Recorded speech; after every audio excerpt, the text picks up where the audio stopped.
Hi guys.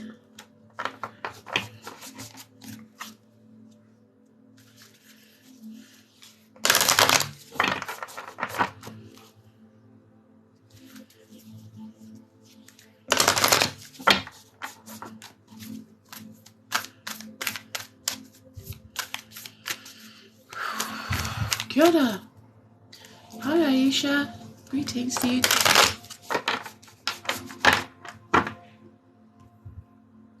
Feel the energies popping.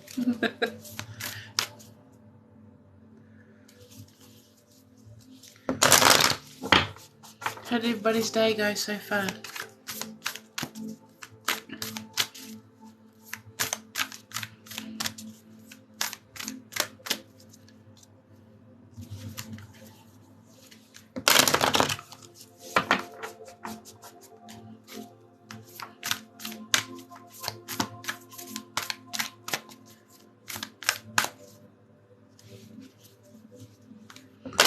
Give it a few minutes, guys.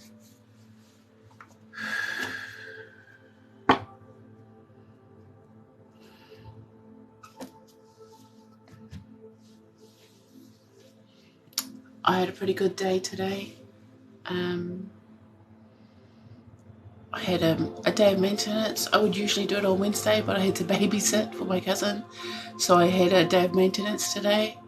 It helps, you know, so you've got to learn to fill your cup. You've got to learn to look after yourself and take some time out. So, yeah, I did a few little TikToks and then proceeded in caring for myself. Just finished my first class for the day. Awesome. Kia ora, Tisha. Kia ora, kia ora. Thank you, Funky Mum. Mom. Oh, makeup. I covered up the bags. It's been getting tough because I've been getting, a lot of hay fever. So my eyes have just been really rashy. So, thanks. But yeah, I had a good day today. I just did it. Sometimes when I do days of maintenance, I connect in with the inner self. I do a lot of light language and reconnect to because I have to regrid my house with crystals and created a sacred space today. I haven't done it since I moved in, so that I can do my energy work and keep myself, grounded and safe. Yeah. Hi, Astrid. Oh, thank you. Is it the hair? I shampooed it today. I put makeup on because, one of those days. Yeah, I'm learning to. I've been having a lot of, strong connections with changing patterns within. I'm talking a lot to you guys about changing, moving out of cycles and changing patterns in which our energy is used to flowing. And sometimes when we get to the point where we have to break into new cycles or expand our cycle so that the energy gets more freedom and more movement, we go through rough patches. So moving here has been pretty rough for me, assimilating to the energies that are around us. I'm trying to befriend a tui that lives in the tree. Actually, there are two big tuis that regularly visit. Literally, there's a kowhai tree right over in this property, and they sit in there and they chat away. So, thank you. Yeah, shampoo. I'm trying to let it grow because this time last year I was actually bald. It's taken a wee while to get it to this length. Some people can have like long manes by now after a year. So yeah, it's taking me a while. Thanks, guys. Thanks for the nice comments. Compliments. I'm not used to taking compliments if I act weird about it. It's just my awkwardness. I'm actually waiting for Ashley to come in. I don't know. She's probably busy today. She usually takes our list. But while we're here, we might as well talk about the energy. So as you guys know, I try to channel just a quick little message to bring forward each time I go live, and I got one which was really, really nice. And it was weird because today I got to see the satellite links or Starlink that is Elon Musk puts up in the sky. It's just a link of, I think it's like 52 satellites altogether. And I remember this time last year, was it this time last year? It might have actually been like 6 months ago. I saw it and I thought there was an alien invasion. So it's nice to actually look at it and actually go, oh, that's really cool today. Because I was doing a lot of sky gazing, cloud gazing and star gazing. It's really good to do that when you do energy work and stuff, because it's kind of like rebalancing. And so not long after that, you know, I'm outside, it's getting dark, and I'm sitting on the grass, and I asked for just a little message. And it was interesting because it was exactly what I was doing. And they said, look to the stars in times of need. It says, even the tiniest motion of looking up indicates to the soul you are willing to change and gives hope to the subtle energies growing within you. So when I got that message, I was like, okay, that's quite interesting. Because I think a lot of people, you know, when times are dark, we look up. Because often up represents, you know, God, or our connection to the divine, the stars in the sky shining hope, the light in the dark. And it's almost like a mindset or a belief system that when things get really dark, we look up for light. And that's what they were saying. So even when we look up to the stars, when in need, look up to the stars, because it indicates within you, to the subtle energy that you have, your soul energy, that's shifting and changing, that you are looking up for either help, support, or solution. And even compassion from the universe. And it sort of lets it know that that's what you're needing. So it's good to, oh, hi Ash. Hi, sorry. Thanks. Black's my colour. Put makeup on. Hi from Napier to Taranaki. I didn't want to rush you. I just thought I'd come in and do the chat. You know how I do. And share a bit of insight. Yeah, and it was look to the stars in time of need. Even the tiniest motion of looking up indicates to the soul you're willing to change and gives hope to the subtle energies growing within you. So I like that. Hi, so Epiphany 44. Kia ora, kia ora. How are you? Tere mo? Yeah. So if you hear me repeating that message over and over, it's just so that it gets reinserted into the conversation, so that whoever needs it comes across it in their time that they need this.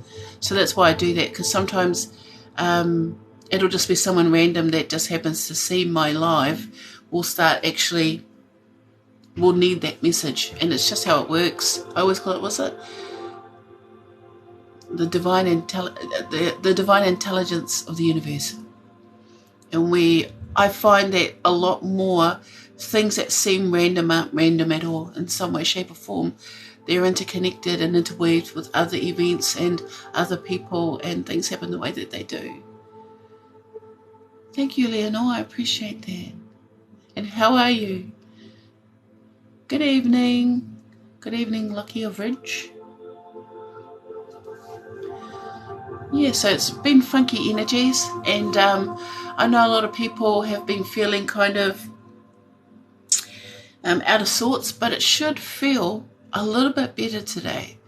It feels like there's more light coming back into the energy as that eclipse. I also believe the eclipse energy has passed now, so you have like a post and pre-shadow of that full moon as well, so it just sort of all tied up into a big huge knot, and now the universe is slowly pulling that knot apart.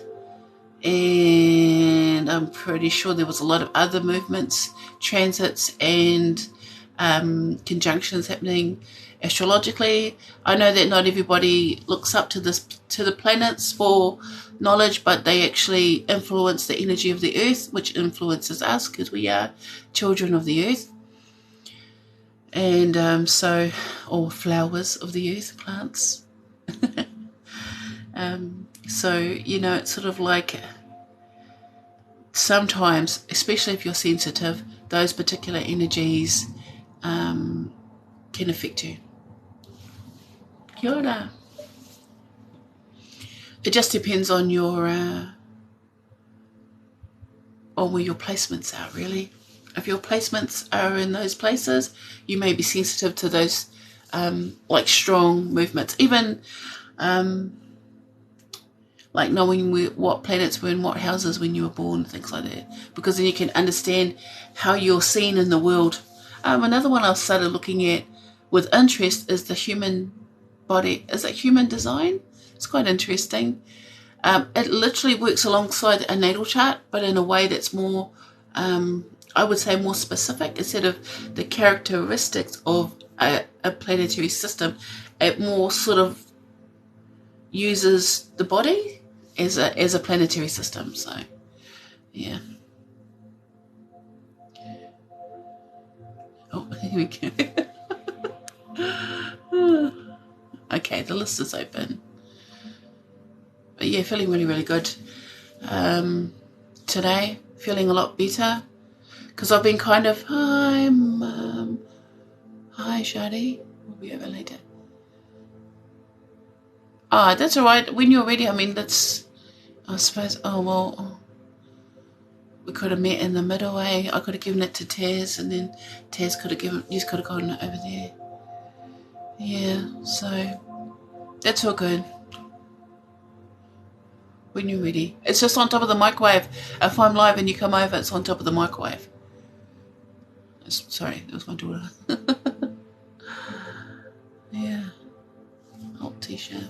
Yeah, jump on the list, guys. So if you want a reading and you're here, jump on the list because I think she's taking 10 today. So my readings are free, guys. I do the lives for free. But if you can give me some likes and share me out there, I would totally appreciate it.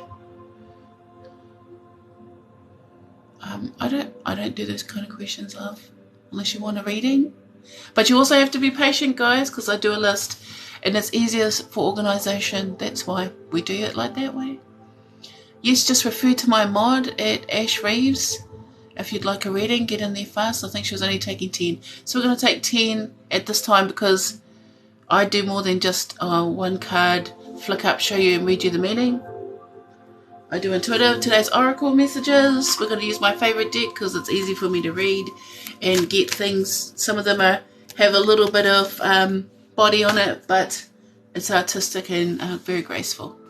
Hi, Dilly TV. Thank you. Thank you, Kaz. Thank you, Lydiane. Sorry about that.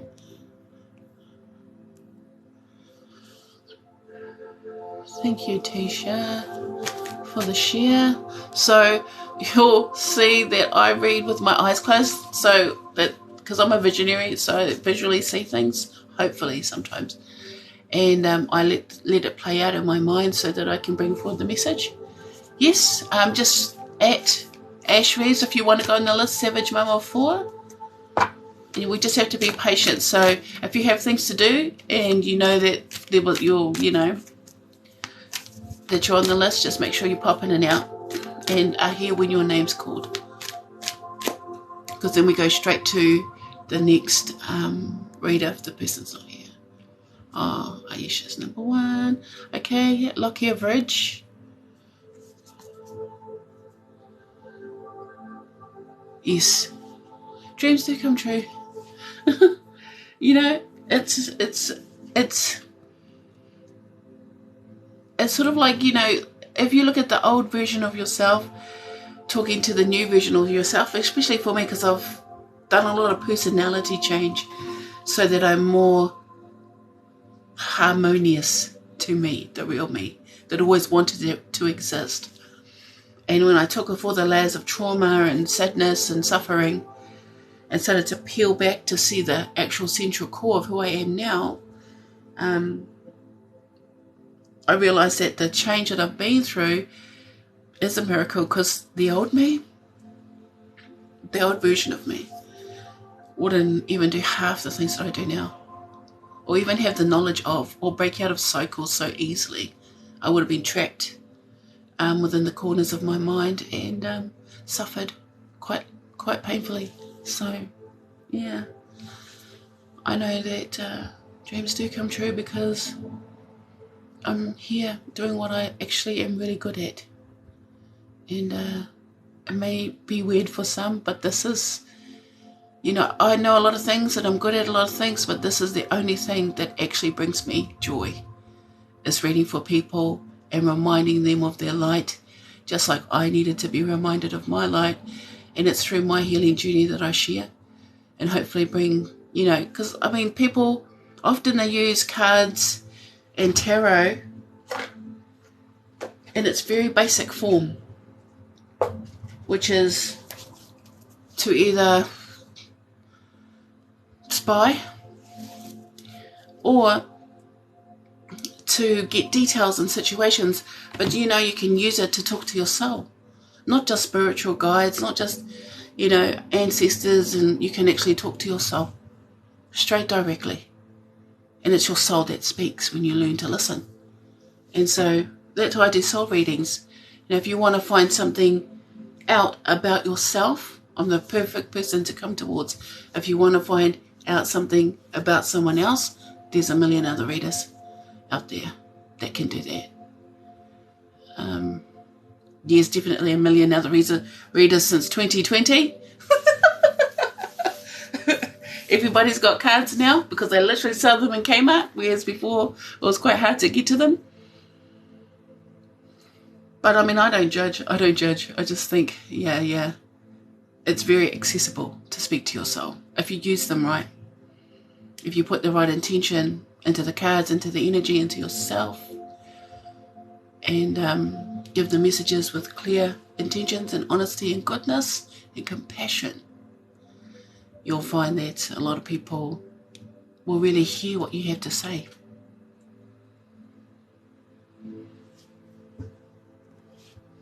Oh, we'll fit you in.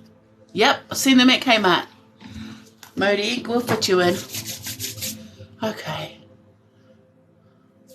Well, we might as well get started then.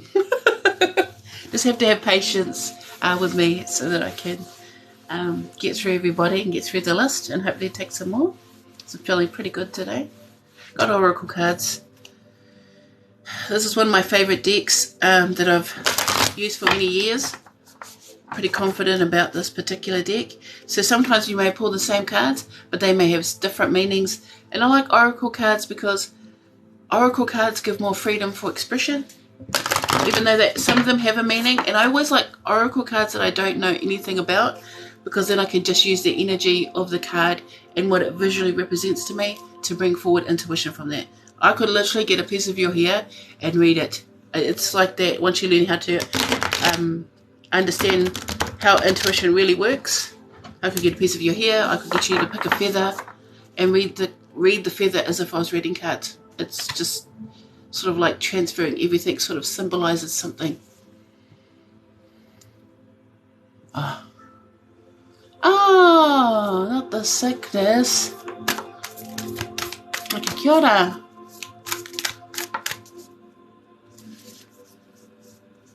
I used to do channeled messages too, where we do pick of cards and each card had a message back in the day.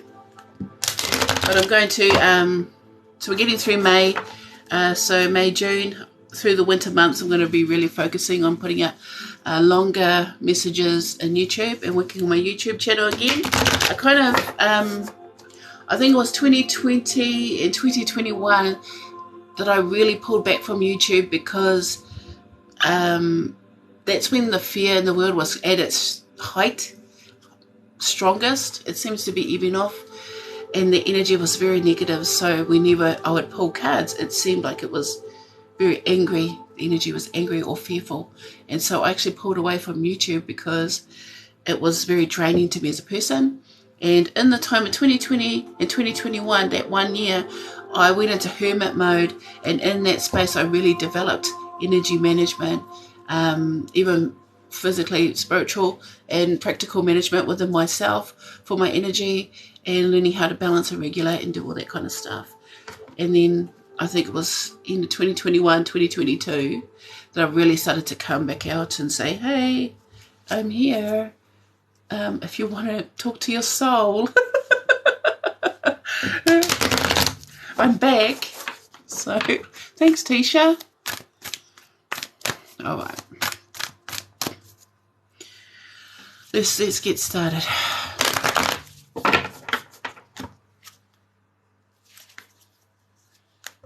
Who's the first one? Sorry, Shelby.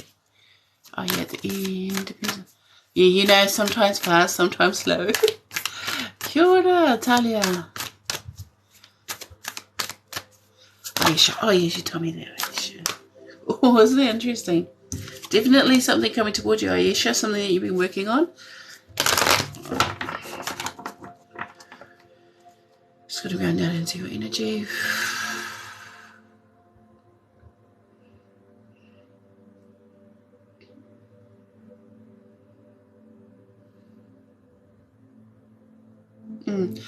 I think Spirit really wants you to focus on the moments.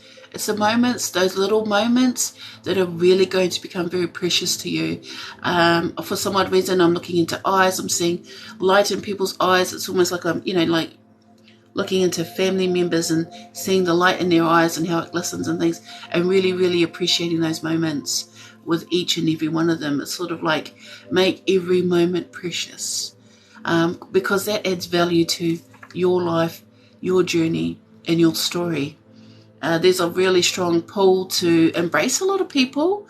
I don't know if, I think that's your energy anyway. You're like very welcoming and warm, and it's sort of just bringing more people underneath your wing, because I feel like for me, you're actually really strong at protecting people, but it's like, oh, they're just showing me a swan. I don't know why, but it's almost like, you know, like, I don't know, because they showed me the swan, but they also reminded me that the swan started out as an ugly duckling, and it's almost like you're the swan that's protecting all the ducklings, you know, like all the baby swans, you know, and they're kind of different, and they're kind of, they're not quite fully grown into the swan stage yet. They're kind of missing feathers here and there, but it's almost like I see you like a mother swan, but I can see the feathers rustling in the wind.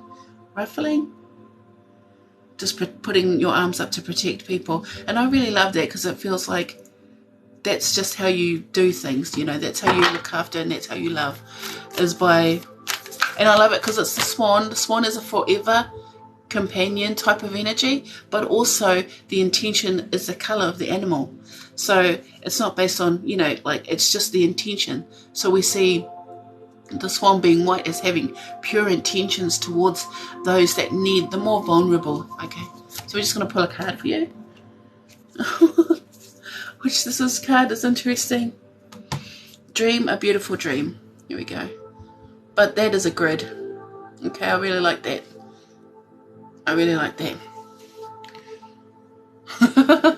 Yeah, she's just got that energy of Mother Hen. Thank you, Tisha. Appreciate that. You get called Mama Lop. Boy. I just feel like that's just how I felt. And it's interesting because I think you don't realize how further reaching your influence is, because this feels like this is like your wings don't just, it's almost like that, the way that I saw it was like it just doesn't relate to the people around you, but actually it's extending, so your wings are getting larger and bigger as your love grows and your compassion grows. Here with Dream a Beautiful Dream, it's about creating something that's actually going to be quite harmonious to you as a person, and also like it's almost like connecting and bringing things together with this particular energy.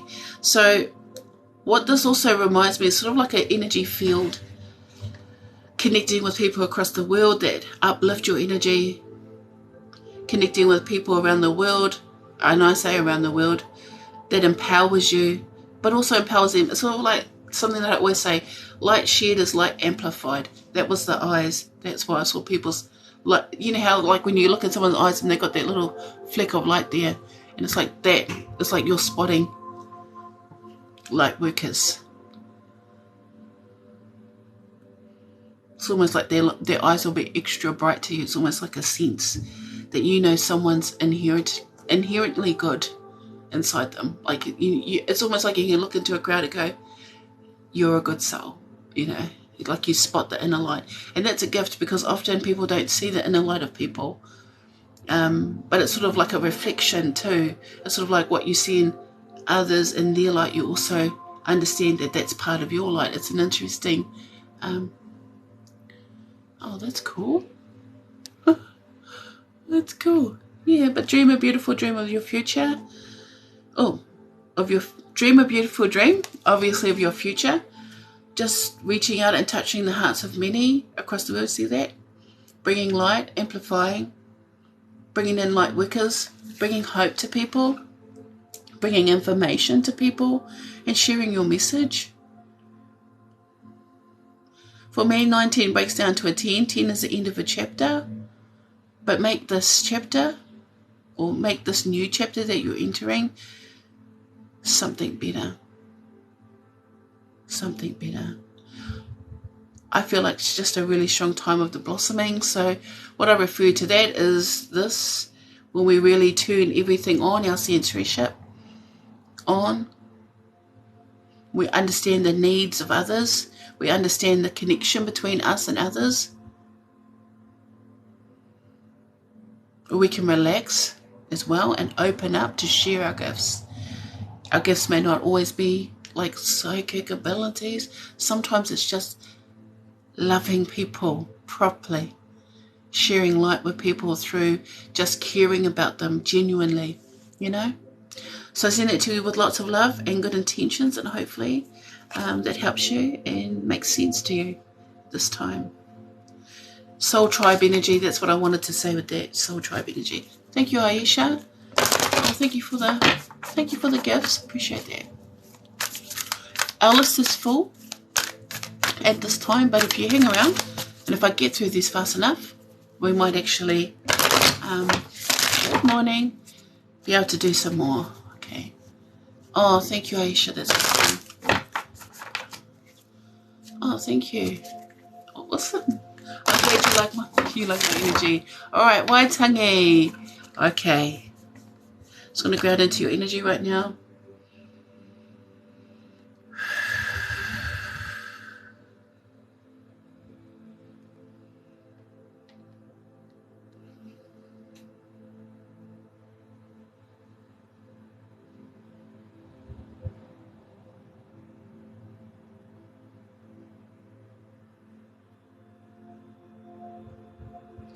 Yeah, you have strong protector energy, because it's interesting, as I tap down into your energy, I can see almost like your ancestors, your 2 step forward with you, you know, like stepping forward, like meeting in the middle. They're talking about you have a very compassionate heart for people. You actually care quite deeply. I don't know if you may express it that way, but if someone really comes into your sight, you know, where they need help or where they need support, it's almost like you'll really reach out to them and make them feel like, you know, they've got someone. So people often may turn to you for advice, for help, but it's a form of healing too. Okay, so you might actually be quite calm and regulated naturally. So you might already have a healer's vibration. I don't know why I want to say that, but that's how it feels, because I said you're quite calm and regulated. So I feel like not much really gets you down, but you do get down because you're human, but like it doesn't, when it comes to helping people, it sort of lights you up. It's like that. So sometimes it gets really hard to focus on your own feelings and organizing yourself, but when it comes to helping others, it's an empath, right? So don't forget about boundaries. Don't forget about healthy boundaries. But they are talking a lot about not finding it hard to deal with your own stuff, because I feel like I could see spaces of you where you're just feeling a little down and out, and but you always choose to get back up. This is like, the next day you'll still, you know, you'll be down and out, and then you're like, no, I'm just going to get up and put on a smile and, you know, make everyone feel good. Because that's what makes you feel good. So we're just going to pull out a card and see what wants to come forward. For for you. Here we go. You got the same thing. Dream a little dream. Oh, okay. It's got another card too underneath it. Alright. So you got dream a beautiful dream as well. So I shuffled that, but it wants to come forward. I feel like this is you too, also connecting with a wider audience, connecting with people, connecting with the right people. So a lot of people are calling in their soul tribe and soul family. It's interesting, which may not just be set to one area. This feels like a bigger worldwide point of view, because you stay in the current moment. But underneath, see, it's the same, shine bright like a diamond, and then underneath it all, feeling a little bit sad. This is definitely a space where you have to understand that this energy has to transmute the sadness which she feels she knows. Okay?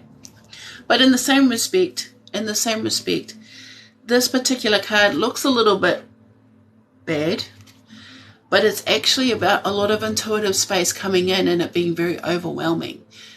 So heightened spiritual ability, whether you understand the translation or not, you might be just naturally, you may not feel like it's a gift, it might just be something that's quite natural to you, but that it's like the energies are coming at you really, really hard. That's why, because it's trying to activate. Okay, you see that peacock right there, that peacock feather, sorry, that for me always indicates a higher mindset that wants to come in. Yeah, it may not be, for some odd reason, it's almost like, oh, I just think that's normal because I've always been like that. It's like that. I didn't think it was a gift. But if used correctly, if this information and these upgrades are used correctly, you'll actually really, really help a lot of people as well. So you've got a lot of guiding lights in this particular group, I would say. So what I refer to as guiding lights are people that hold the space for others and shine. You know, they just shine. Their whole personality is about shining and being there. And often when we're sharing the light with others, we must remember to shine the light on ourselves first. You know, we fill us up first, and then we shine others. Otherwise we can often, oh, am I still here? Okay, sorry, it just said I disconnected. If it's lagging, I'm sorry. And it's, you know, it's often like I lost my thought. It just come back. Yeah. Okay. So often it can be when we learn to manage it. So you're going to get, I feel like you get a lot of random stuff. So I've just jumped here, but I feel like you get a lot of random stuff that is a little bit mumbo jumbo. Sometimes, like, I don't know why I think this, I don't know why I feel that. I feel like that's empathic abilities. So you may find that sometimes when you wake up in the morning, you feel a little bit heavy and dense, and you're wondering where it comes from. I feel like sometimes it's because you're going to come into contact with people that have heavy or dense energies. So you have to create boundaries. Yeah, she feels, she knows. That's intuitive. Yeah. And I just feel like here, the more you shine your light for others, the more connections will grow. There's a lot of things growing in your garden of life. A lot of seeds you might have planted. Those are now starting to starting to sprout and really take off there. So that may also be inspired ideas, inspired motivation. I feel like it's the same thing. You don't move alone. Let's just put it like that. You have a very strong spiritual team that actually protect you, because there's been a lot that's gone on around you, and they're there for now. But when you don't need them, they'll step back. That's how it works. But for now, it's almost like, you know, like tapping into your energy and go ground down into your energy, and it's just like they come forward like a challenge, you know, come right forward, right towards me like a challenge, which was interesting.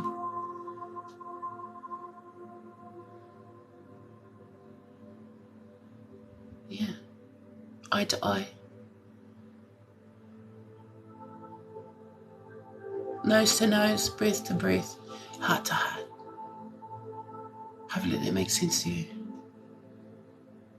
But yeah, sorry if I lost track there with the internet dropped out. But I feel like, yeah, your influence is growing. So manage your energy wisely, choose the right thoughts and the right motivation to move forward, and you'll actually achieve quite a lot in this time. So send it to you with lots of love and good intentions. Thanks guys for the follows. Hopefully that makes sense. And yeah, lots of love to you. I know, did I disconnect? I think it might have been me. I think it might have just been me too. Did that make sense to you? Oh, awesome, awesome. Thank you for that. Thank you for that. Yeah, that's up to you. That felt really, really good. So that was an activation for you.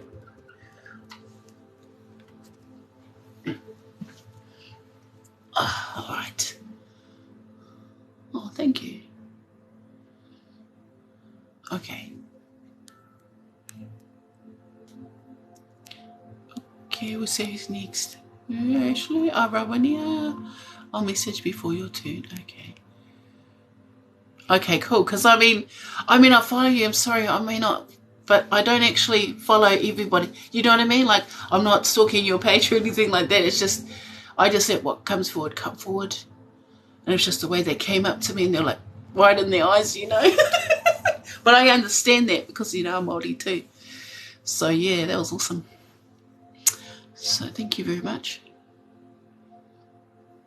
Okay. Venetia, are you still here?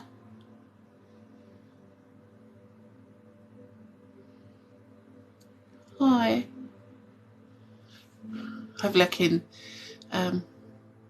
keep that level of energy. Okay, awesome. Let's go. Oh, I'm going to have some water. I scaled up water when I first turned the live on, and because these bottles are like filled to the top, I literally nearly choked to this.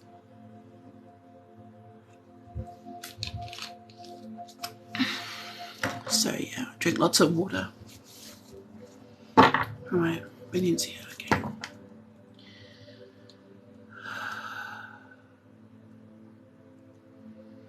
Okay.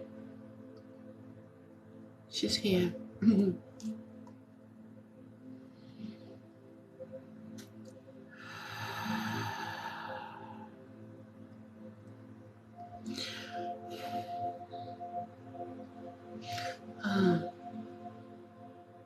I think you need to say something to your family. Is there something you have to share with your family? Because it's weird, because I feel like I saw you addressing your family. I feel like there's something that you have to speak your truth about. It was like, introducing yourself even. It's like, okay, finding your roots as well. You may be doing ancestral research. Family is really important to you too. So you might be doing a deep dive into like a lot of history. I don't know if that makes sense, because I feel like it's older energy that you're carrying inside you, like older wisdom and something you want to share with everyone so they know. It feels like that.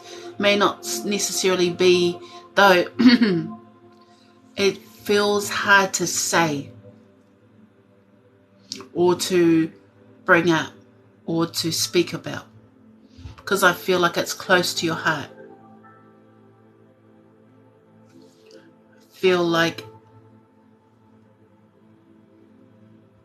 you may not feel like you're the strong enough or the right person to do it, but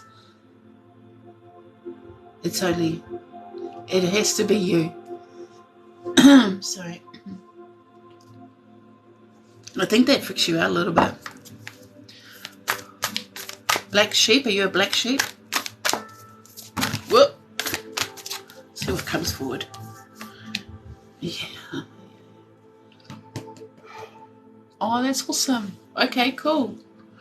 I like that. Something that was kind of right in there. I'm a black sheep. Yeah, they said it quite loudly too. I'm a black sheep. I don't think it really matters. Really. Sometimes people say black sheep like it's a negative thing, but it's sort of saying that you're the one that chooses to break the cycle of things that have happened in your family line. So it's actually you're the miracle. That's what I like to say about that. So you actually, and I can tell you, interestingly enough, this is my ancestral healing card. So as you can see, it's a tree, right? She's healing the tree. But for you, maybe it's a reconnection to the tree, finding your roots, where you come from, that way, because it's really important. That's how it feels. But it's really hard. I don't know whether or not it's because you're trying to learn the language as well to go alongside it. But your card was relax the hold of darkness and be at cause.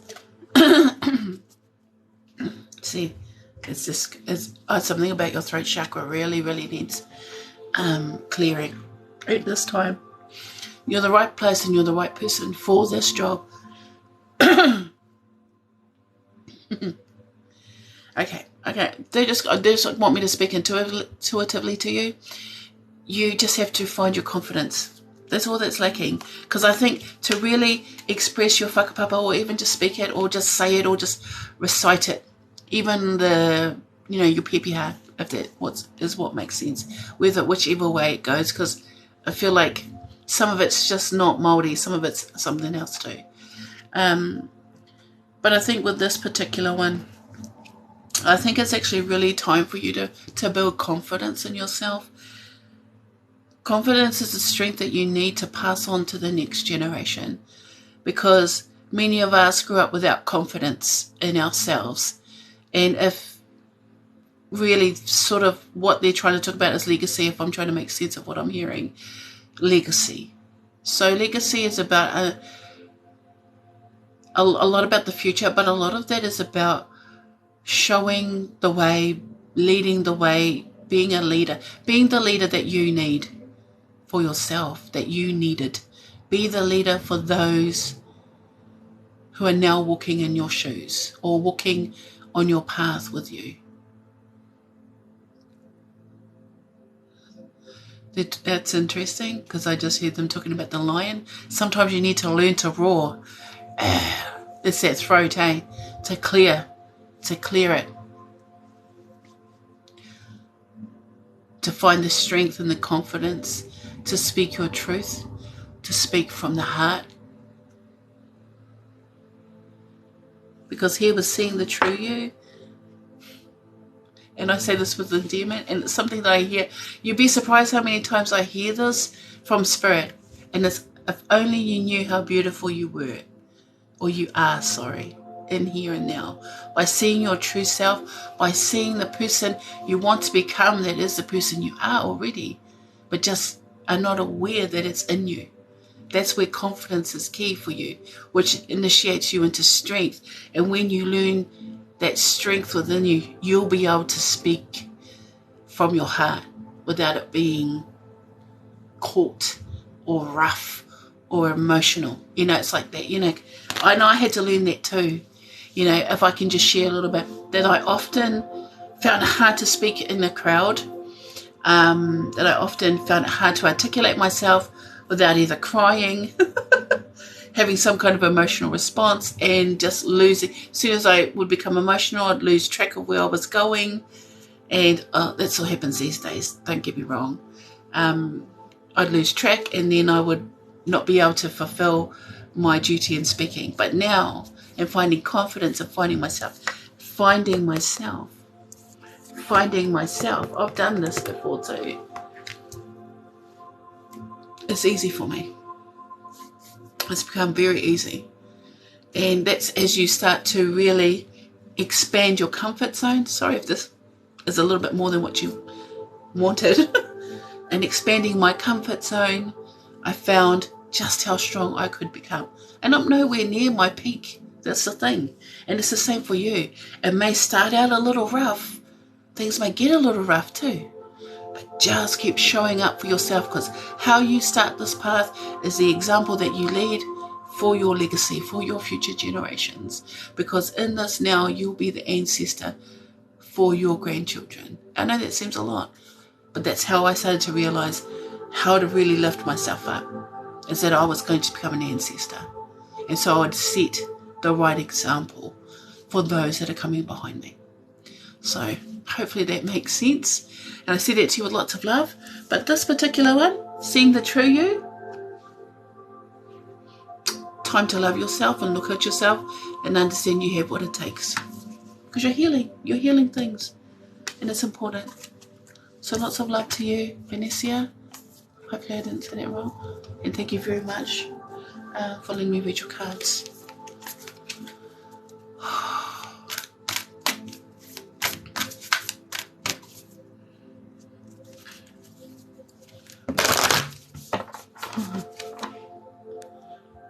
Evening, Elsie. Thank you for the follows, guys. Oh, you're very welcome. Thank you for saying that. I appreciate that a lot. I'm sorry you're crying, but it's actually healing. Tears are healing. Hi, Cindy Ellen. Thank you for sharing that with me. I appreciate that a lot.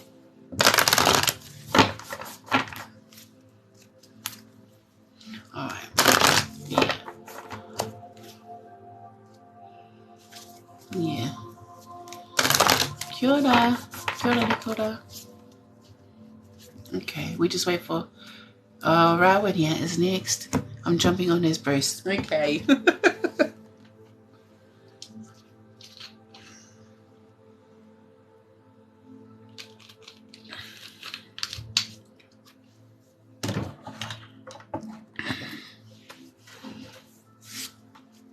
All right.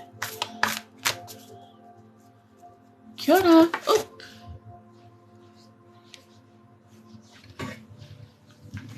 So I'm just doing this from my bed, so if you see a bed behind me, that's my bed. Okay. Rawanya. Okay, let's ground into your energy, Rawanya.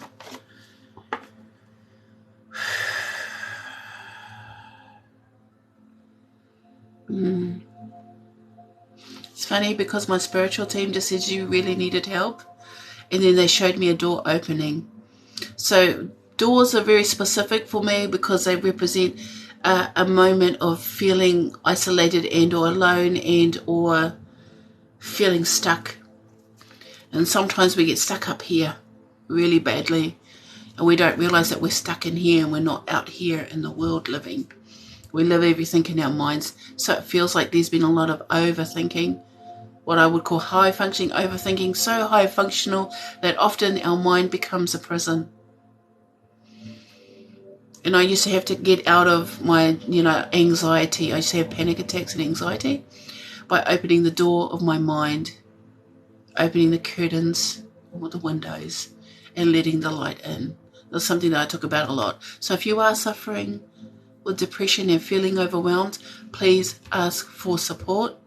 But if I can share this little insight with you, yep, definitely, Oh, headache.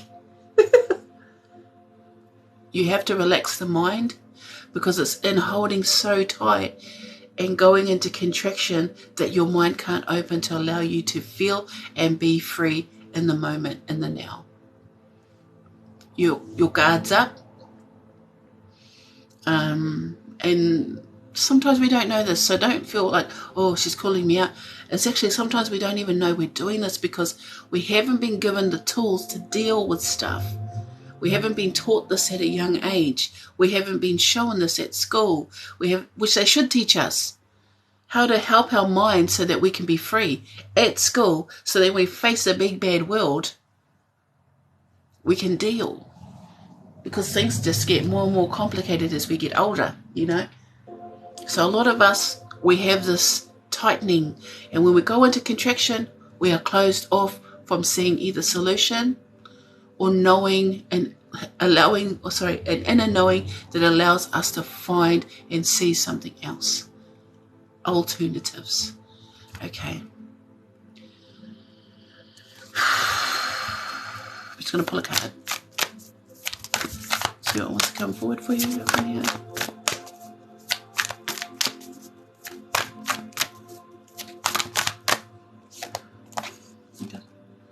Yeah.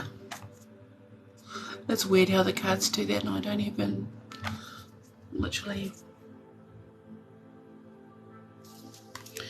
You've got defend to the end the worthwhile. See how we get stuck in our heads and how it creates a vortex of negativity. Takes the colour out of our life. See the sadness? And that's because the mind is so vigilant that everything it thinks and feels, because we're feeling in our mind instead of our hearts, becomes so real that it's literally creating a reality all its own. And I've been there, I've been stuck in there too. That's the human in us. But that's also a sign that we need support, okay? But here, when the mind is open and free to flow, see how it nourishes us, see how it feeds us with receiving solutions, receiving good, positive energy. When we open the doors and windows of our mind and let the light in, the light shows us the way out.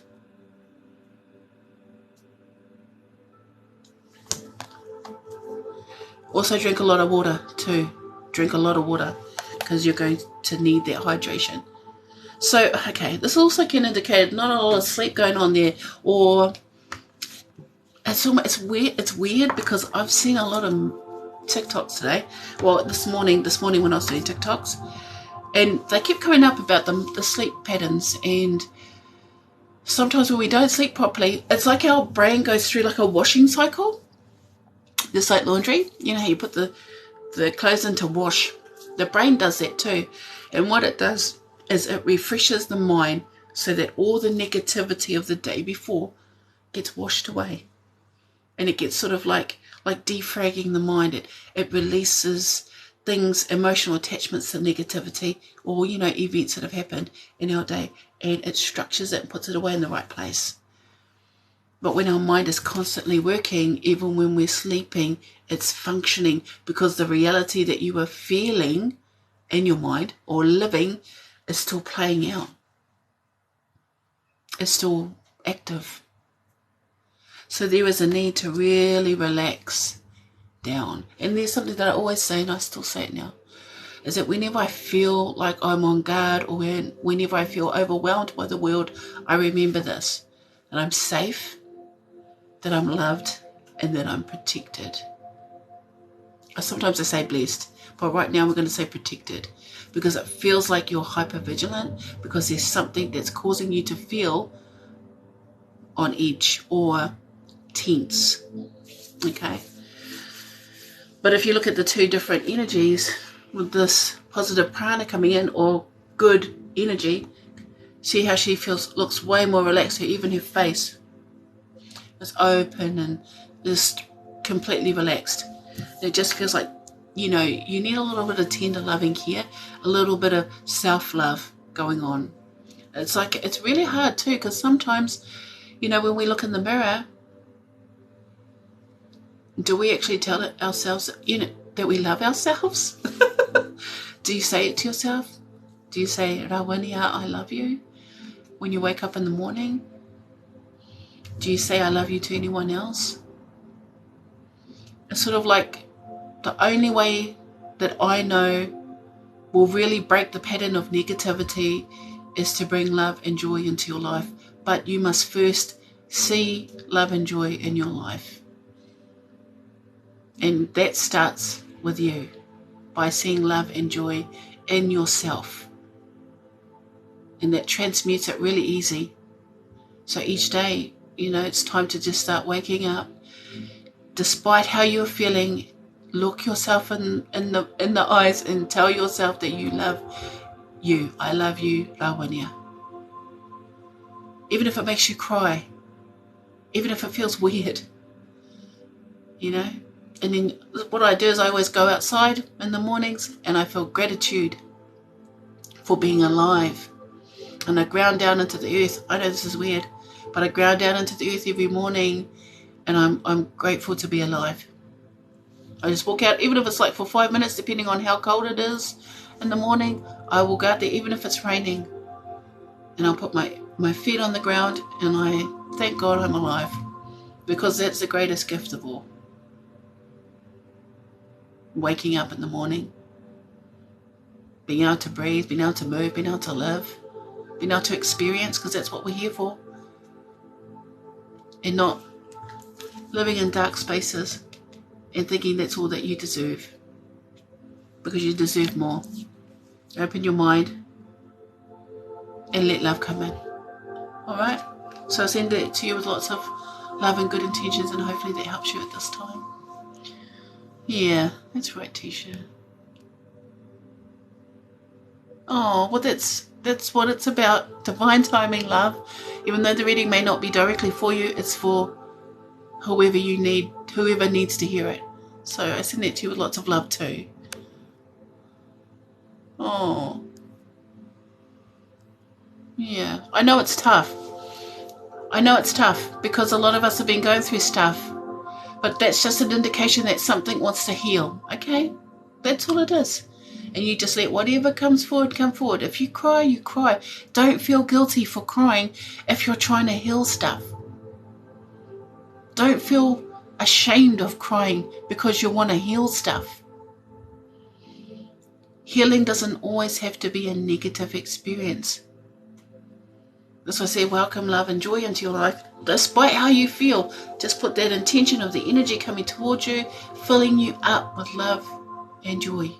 Those are elemental keys for us to exist more cohesively in the world, and to be able to move through energies easier if we welcome these energies. And I just say that a lot because it's more like the vibration of love. You know, it's not about the love of another. You have to vibrate at that love frequency for it to really exist in your world. So I know it's tough. Thank you, Rawania. Love the washing machine. Yeah, I do too. I love the water that I drink. I love the food that I eat by thinking it. You know, even like sometimes, I'll think the animal, because I like meat, I like steak. I'll actually thank the animal for its life force, just like Avatar. They thank the animals before they kill them for their sacrifice. And I do the same thing. I know it's weird, but I just started doing that. I just started loving things. The only thing I don't really love is hay fever, because my eyes get all itchy, scratchy, and I really don't like that part. But I mean, that's a minor irritation to what's really going on in the world. So hopefully that makes sense.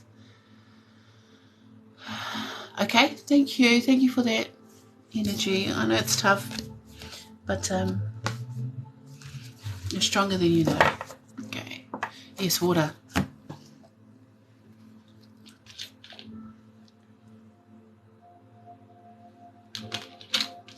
All right. Mana Maori Potter. All right. I'd say, my eyes, if you've been seeing me and my eyes have been like a bit, it's because I've had really bad hay fever, and the scratchiness is real.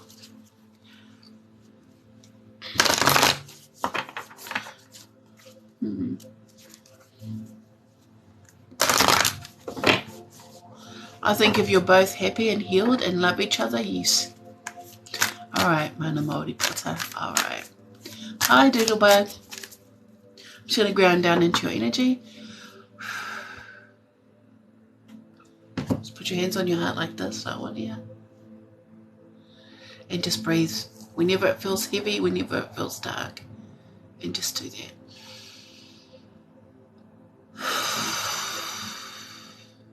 Come back to wholeness. Come back to love. Come back to you. Because when your mind's going like this, your energy is so stretched out that it can't focus. So you bring it all back into the place that matters the most. All right? Kia ora, Autumn. Kia ora. All right. Okay. Let's go. Mana Maori Potter.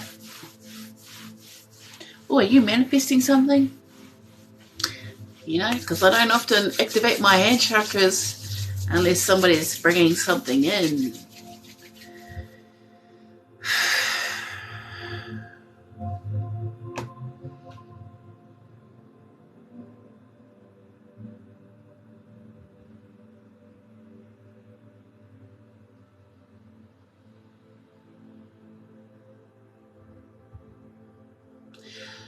don't remember me, do you? What's that song?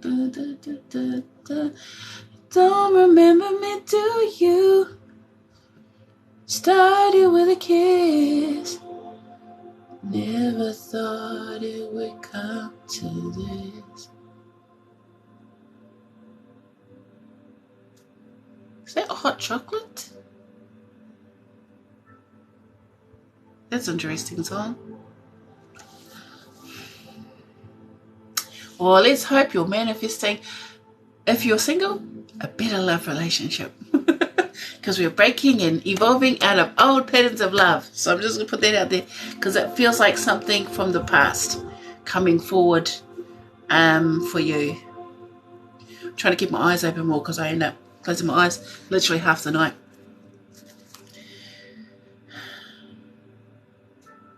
Oh. I'll tell you this, if you think anyone has forgotten your presence and or doesn't think about you in that way or reflect upon you with love, I want you to know that they do. They really, really do.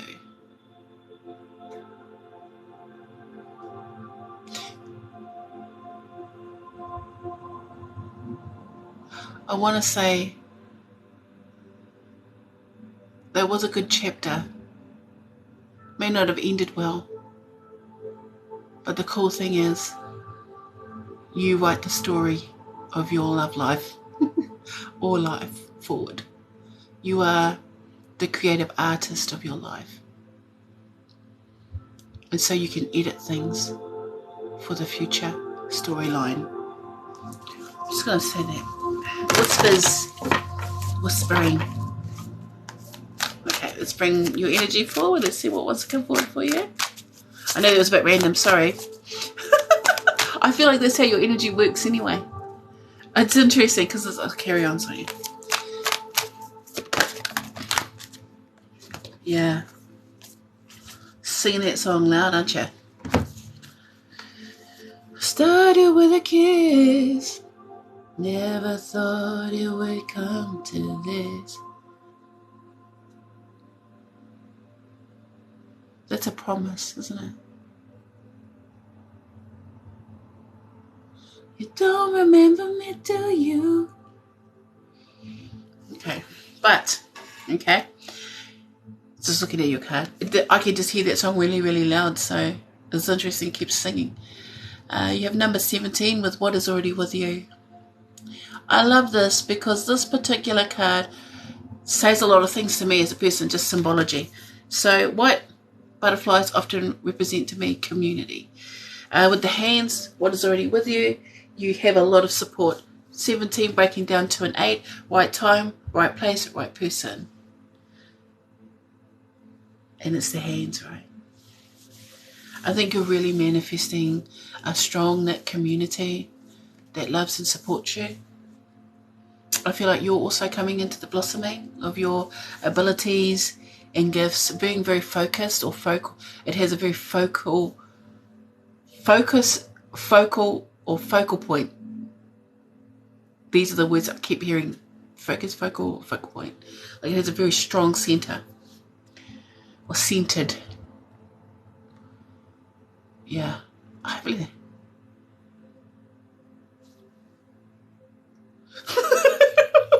Oh, okay.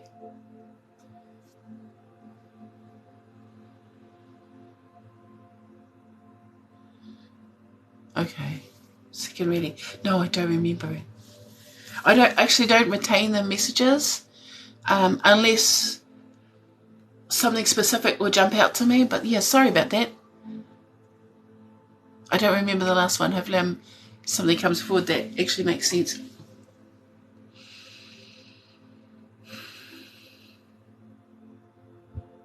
Yeah, I just want to say, I feel like when things got really, really shitty, as things can get really, really shitty sometimes, that you actually were quite open to healing and allowing for people to come in to support you.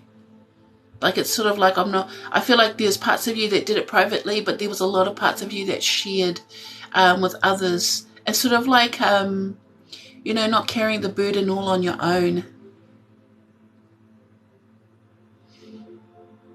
And it actually helped you feel better, lighter than a feather. At times, it might sometimes come back to you, but you may have been reflecting a lot on things as well.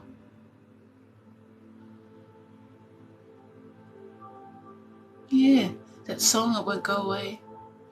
So I feel like that's been really in your energy, thinking about the past a lot, which would make sense. Mercury retrograde often can also mean, you know, you have ex-lovers coming forward from the past wanting to communicate and contact you.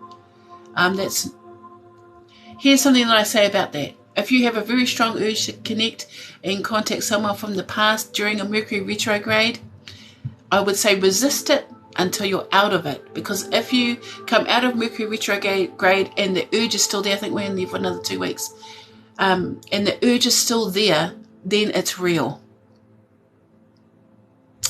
If you contact them during a Mercury retrograde, it may not necessarily work out the way that you need or want, because everything's going backwards in the communication states. That's why it always brings up the past. That's why, or feelings from the past. But if there's this really strong urge, and I give this advice to everyone, during a Mercury retrograde to contact someone from the past, wait until the Mercury retrograde is over, then you'll see whether or not that urge or intuitive space is actually real for you. Yeah.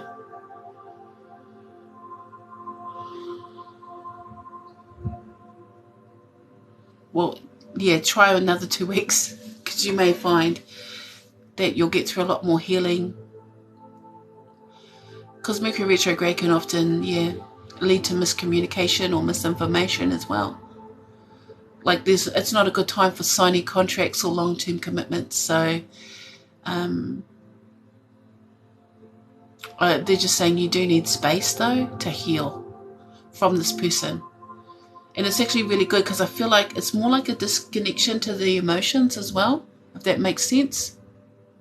Because it's a time for change for you. It's a time for change. You're ready to change. That's what I mean. It's like evolving out of old love patterns. And the thing is, if you understand, energy flows, right? Energy flows round and round in circles. Cycles. But some of us, we have like little grooves in our cycles. And so they'll go like this, and it goes like this, and then it gets set in that. So every time you come around to the beginning of this new love cycle, there's all these little grooves and pitfalls that the energy moves in. But when you choose to change out of it, we go back into a circular cycle, so the energy flows better and it expands, so the cycle gets bigger, which means the energy has more freedom to move. And with more freedom, the soul has more expression, and things are a little bit more harmonious. Ebbs and flows with that. Just saying, healing takes time, ebbs and flows with that. Because it can often, we feel strong one day, and then the next day something will trigger us, and we'll get hit with an emotional memory, or a song will trigger. Well, probably that song it's what was playing, really, really loud. Feeling a little bit triggered sometimes. And if you fall down that, the rabbit hole of your emotions again, and I say it with kindness, especially when it comes to healing over love. Love seems to hit us really, really deeply. If you fall down that, I want to say just let yourself be there and to process it. And then when you're ready, climb back out. It's sort of like healing. Healing doesn't happen overnight, and healing doesn't happen straight away. It took me years to get over the death of a loved one that I still miss to this day. It took me years to stop crying. It took me years. It took me like 10 years before I actually would think of them without actually pulling my eyes out. It happens. Healing takes time. And I'm just referring because I love that person. So, when it comes to relationships, it's very much the same. It could take years before you actually get over your last relationship. So, the beautiful rabbit hole. Just don't get stuck down there, and don't dig it any deeper. Just hit the bottom, process what that feels like, and then climb back up. Or if you're onto it, you have a support net that sends down a rope. and pulls you back up. You know what I mean? That's why we need support. That's why we need our communities, and that's why we need our soul family around us, or family in general. Because when we fall down those holes, we need to know someone's going to come looking for us. You know? That's what makes us stronger. So lots of love to you. Lots of love to you. Mana Māori Pota. And hopefully that helps at this time. Tisha. Okay, Tisha. Woo. Tisha. You're very welcome. Thank you. Thank you for letting me read your cards. Well, that was your energy, really, wasn't it? And I just want to say, you'll find that maybe the energy might get a little bit lighter at this time. Oh, thank you very much. I appreciate that. Thank you, Tisha. All right. Let's get into it. Is it good? This window? Sandfly. The window's open. I don't need no blood suckers near you, Tisha. Oh, awesome. Okay. Just going to send some loving light to you at this time.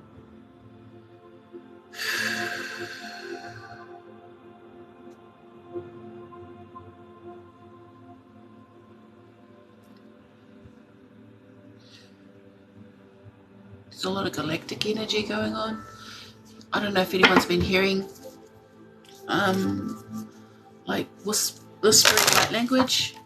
Man, I've been hearing light language a lot today. So hopefully I just send a little bit of love to your heart there, Mana Māori, just to give it a little bit more support during your healing space. So hopefully that helps you at this time. I'm going to ground down into Tisha's energy.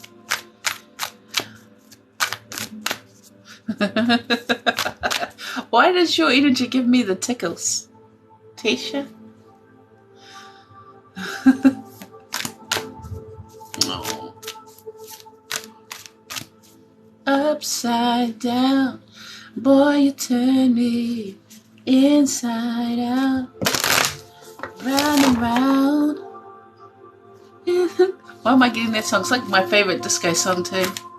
Round and round, you're turning me. Da, da, da, da. Okay, so I'm just going to talk a little bit before I pull a card because they just want me to talk.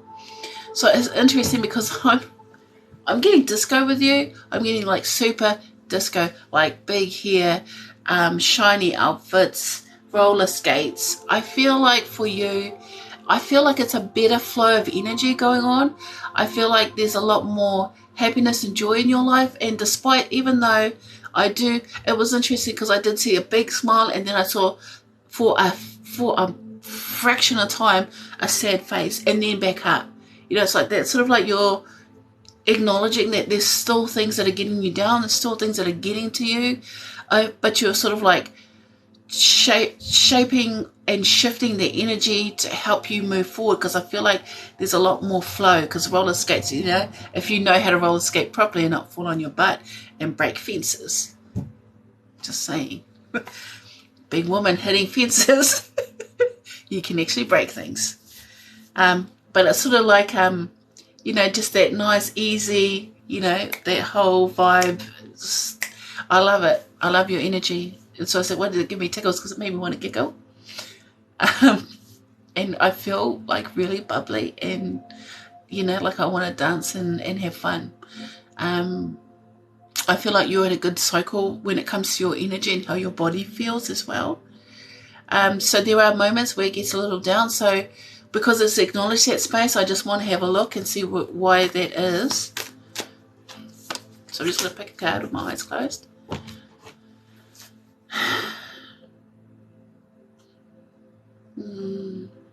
Get a lot of music. I just heard Mary J. Blige. Oh, so you're going to make me sing tonight. Trying to find my note. So I heard Not Gonna Cry. I'm not gonna cry. I'm not gonna shed no tears.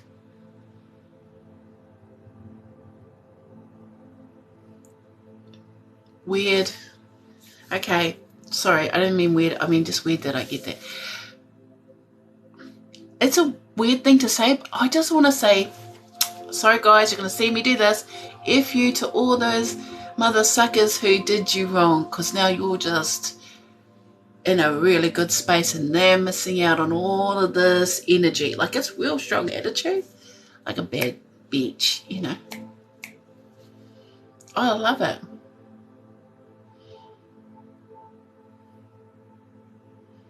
And yeah, it's like you know, it's sort of like, you know, you've overcome so much and you feel really good about what you're achieving. I feel like I do want to say sometimes you're slipping back into little patterns, but that seems a little bit less than the actual motivation to move through your life a little bit easier. So we're just going to look at the card I pulled. Spirals of manifestation. That's that circular energy. I pulled this card before. 18 breaking down to a 9. That's the solar energy. So it's sort of like freedom, if that's what I'm explaining. It's kind of like freedom. It's sort of like, you know, it's like that song. I saw a song, but it's not, I don't know the words, but it's sort of like, you know, if I'm going to do things wrong, then let me do it on my own. If I'm going to mess up my life, then let me mess up my life, not let my life be messed up by another. Like, it's quite strong energy.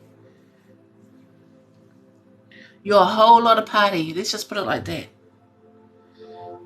There's a lot of motivation in your energy, because I feel like you're getting a lot of, I would say inspired action is what I want to say. I feel like there's a lot of good things coming into your mind. You know, it's like you're sitting there and it's like, Tisha, go and do this. So Tisha goes and does that because Tisha wants to do that. Because Tisha can do that. I feel like you talk to yourself outside of yourself. Like a third person is another person called Tisha. Like, I feel like there's 3 Tishas. And it just depends on what day that the different Tishas come out. But not in a really messed up way, but in a way that is like, you know, if one Tisha's tired, the other Tisha steps forward.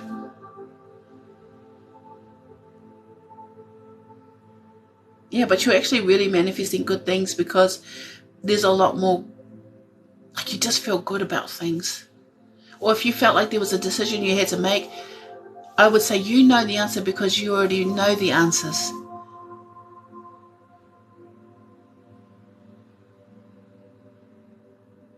But try to be good. Be good, Tisha, is there what I'm hearing. Be good, Tisha. Be good to yourself, Tisha.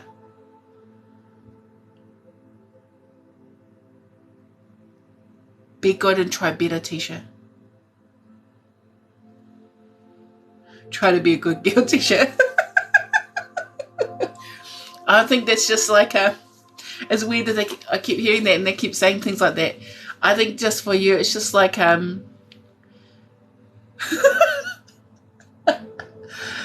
yeah. I'm hearing a lot of disco music. That party girl, sometimes that's why there's different Tishas, right? The party girl sometimes has the wheel more often, and there's the other you over there going, hey, hey, hey. And it's not that she's trying to be a bad buzz. She's just trying to keep you balanced. Yeah. Yeah, hopefully that made sense to you. Yeah, you are good, but I think it's more about the actual physical body, your physical body. Because, you know, if you understand mind, body, soul, right? Mind, body, soul.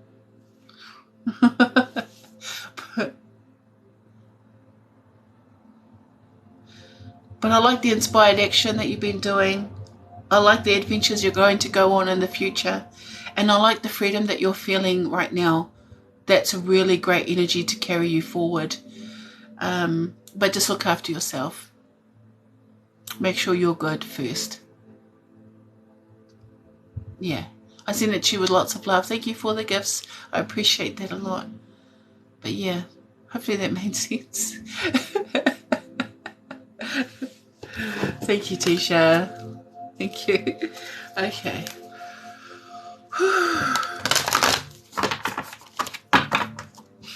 You're a whole lot of energy.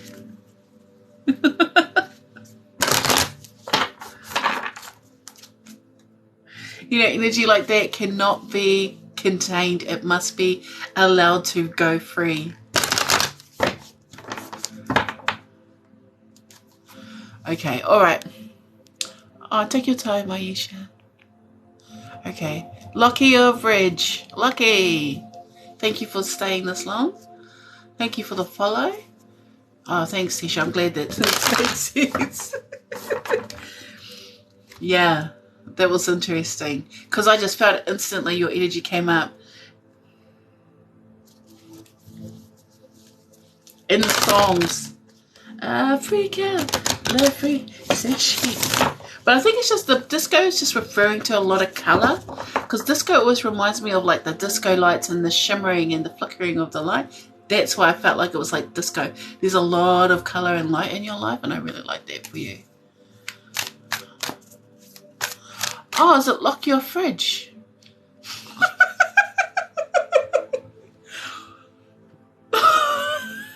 That's it. Let me have a look. I want to see. Lock your fridge. Oh, it is too. Funny. Sorry. Okay, hopefully I say something right. Alright.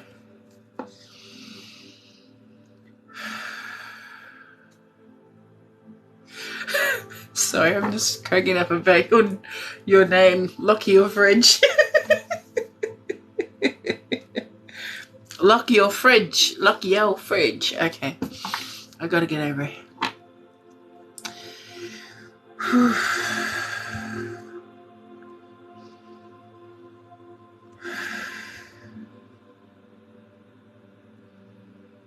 Ooh. You're doing a lot of dreaming, Lock Your Fridge. If I call you Lockie, I'm sorry. Are you doing a lot of dreaming lately? Has your dreams been intense and or vivid? Because some odd reason I got the sense that you are visiting your Akashic records. I know this is going to get right out there. And it's helping you heal things in the now. So sometimes when we do like Akashic records, don't forget Akashic records exist of all the lifetimes before and all the lifetimes in the future. It's everything all at once.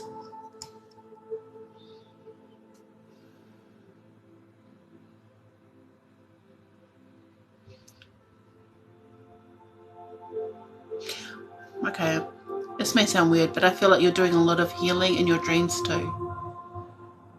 Are people coming towards you in your dreams as well?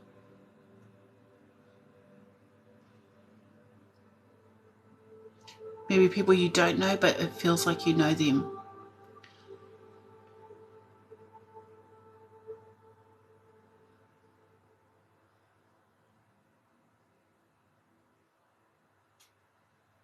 Yeah, time to dream. It's time to dream.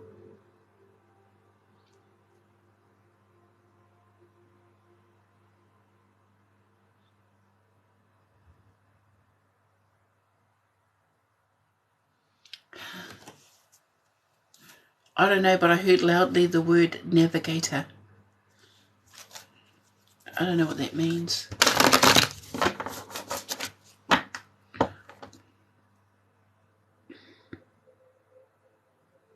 See, for me, navigator could refer to star navigation.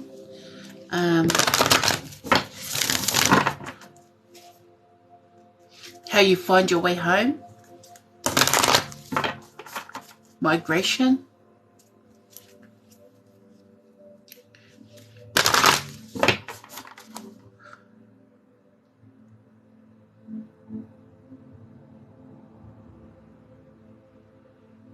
I just feel like, if this makes sense, there's a lot more knowledge that has been coming towards you recently, and things are starting to make sense, or dots are connecting, weirdly enough, like synchronicities, you know, like weird, that made sense, this makes sense, and it's kind of like, if I'm, you know, it's it's interweaving. You're like, whoa. Just like mind's blowing from time to time about things. But I think a lot of it could just be stemming from the fact that you're opening up a lot of your inner wisdom. Like you just kind of know things sometimes. You kind of just sense and feel things, and it kind of just happens. Like you feel like it's random, but I was telling you, sometimes it feels random, but things kind of just sort of like, interweave and connect and make sense, weirdly enough.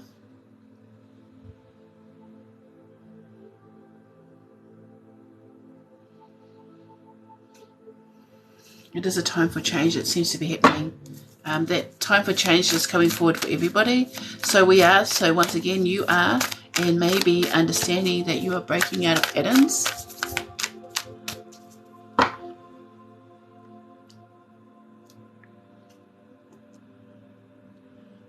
Okay, well, I'm just going to tell you, you're a dragon. Does that make sense to you? I saw a dragon in the stars. I don't want to say that, but since... Oh, that's good. Things into it. That's right, because they're not. All right. That's pretty cool. I'm glad that actually made sense to you, because the first thing, as soon as I tapped in, it went boom, Akashic, and I was like, whoa, okay. And for me, like symbolisms, like with imagery and stuff, imagery is really important for symbolism. And so, in sort of intuiting and expanding my visual aspects of my gifts, I've learned to understand what the symbols mean and what the images mean and the colors, the imagery and things like that. So, yeah, I just wanted to tell you that you're a dragon. All right. Pull a card forward for you. See what was it. Whoa. So, you might have seen this card come out before. Hug. Quickly. Are you going to bed now? Sorry, let's give my son a hug. All right, good night. Okay. So, we're talking about Akashic Records. So here we got this card, and it's number 26. Relax the hold of darkness and be at cause. But this is my Ancestral healing card, right? This is the card that indicates that you're going back in the past and healing things. So that's what I was talking about. Isn't that really weird? But in a more galactic way, in a more expansive way, because your soul is really freaking old. And this is a time of activation for many of the older souls. So it's sort of like all the dormant stuff that was like really asleep.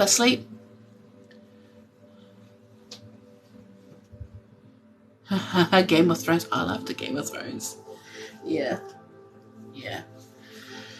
No, I get that too. Are you a dragon or are you a dragon rider? There's a difference, right? Dragons are really old and mythical. Bro, what are you doing?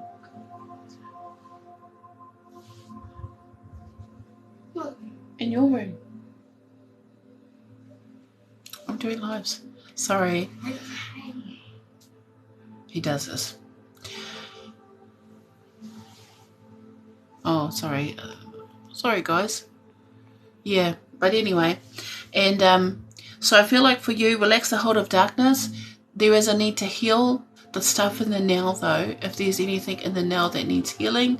Because in healing the now, or what's coming forward now, it gives us more capacity for storage. So when I talk about storage, a lot of that is sort of like, if you can understand a computer system, when we get too full when the computer gets too full, it gets laggy, it glitches, and you have to often reboot it. So it's almost like dumping all the obsolete programming and putting it, deleting obsolete programming because you no longer need it. You're no longer in survival mode. You're no longer needing old patterns that refer, like this, that keep you low.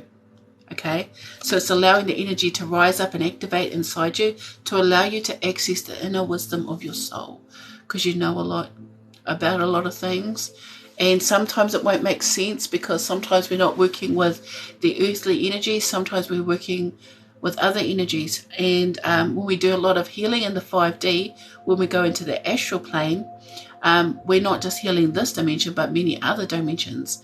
So if you're into that kind of stuff, energy workers that have an open mind that do things like that, they sort of understand where I'm coming from with that. So I'm just giving you a little bit more, because often people think, you know, when you do stuff like this that you're just reading cards, but if you really get into the nuts and bolts of it, we actually visit many different dimensions when we do energy readings and or get intuitive readings. So yeah, hopefully that made sense to you.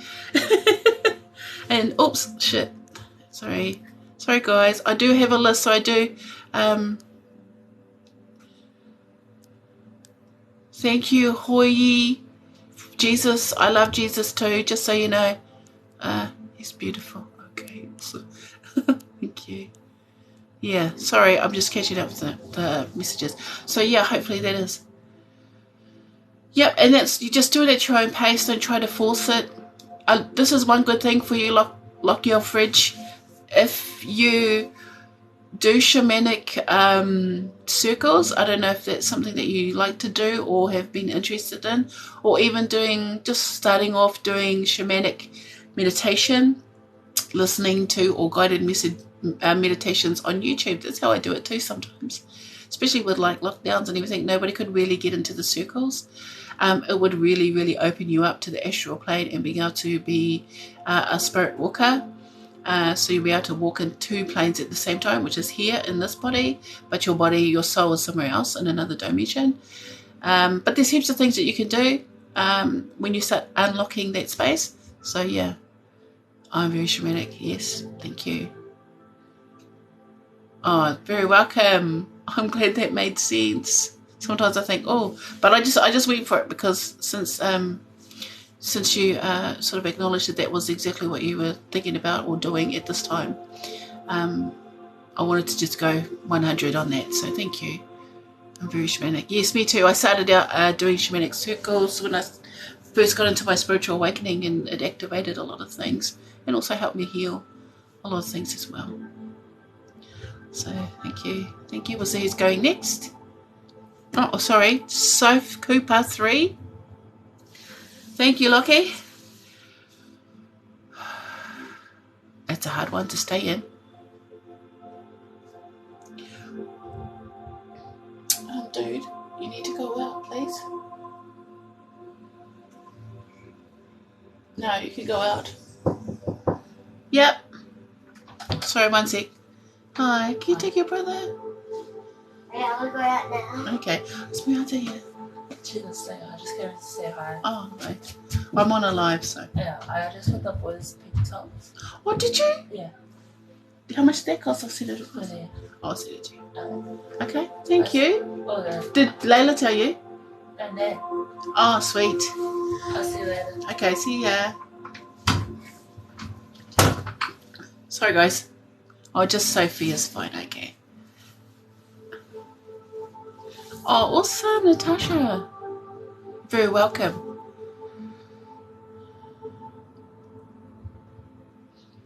Oh, thank you. Thank you. Lock your fridge.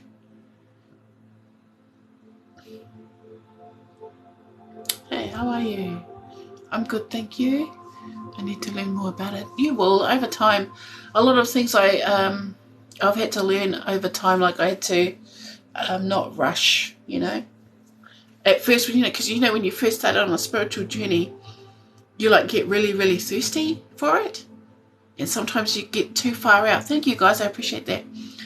You know, and it's sort of like if you learn to do it in the pace in which your body allows and which your soul needs, you'll actually find information comes forward more clear.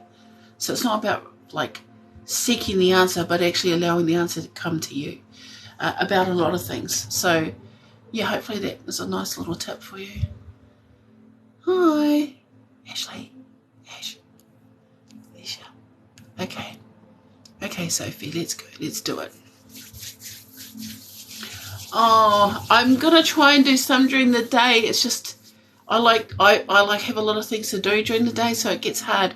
So hopefully I always say I'm going to do stuff during the day, but then I get get a little bit caught up. So hopefully I can adjust, because I'm always in New Zealand time, unfortunately. But maybe on Sunday I might get a few people to get picked for a couple of free readings. But I've got to do Sophie now. Okay.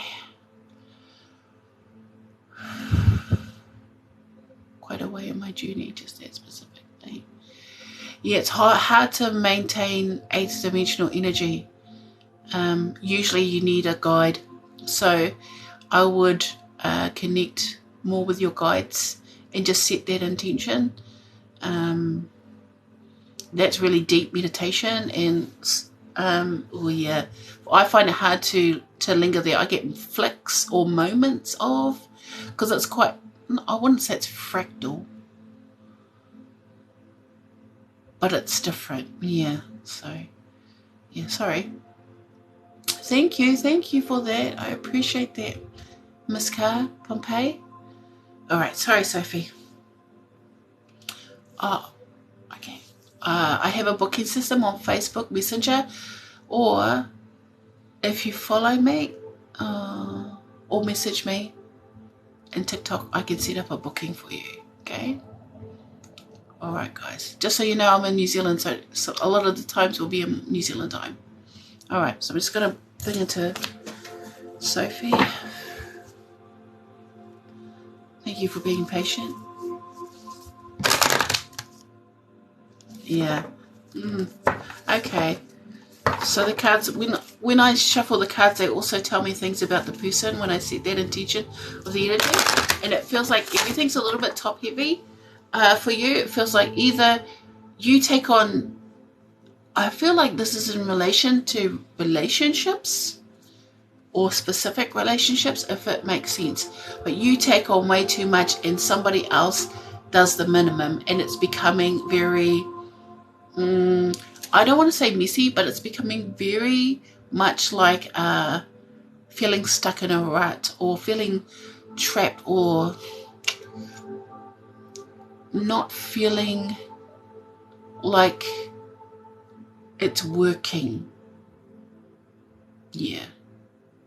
Just feels like it's not working. You know, it's just not working, because I feel overwhelmed by something. I feel overwhelmed by taking on a lot of responsibilities, and maybe at this time you're the only one that has the ability to do that, but in the same respect, it's a lot. And you have to think about a lot. There's no rest for you.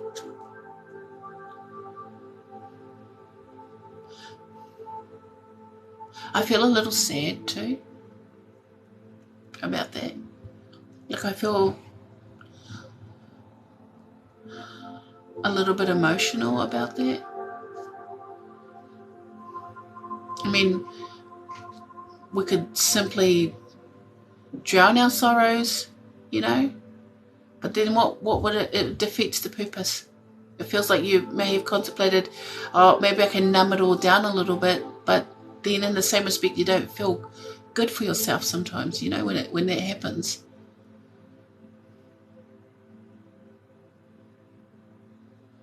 You just gotta carry on, yeah, troop on like a good soldier. But even that gets really tiresome, you know, to say to yourself, oh, you know, I'm always having to be the strong one. When is it time for you to have someone be strong for you?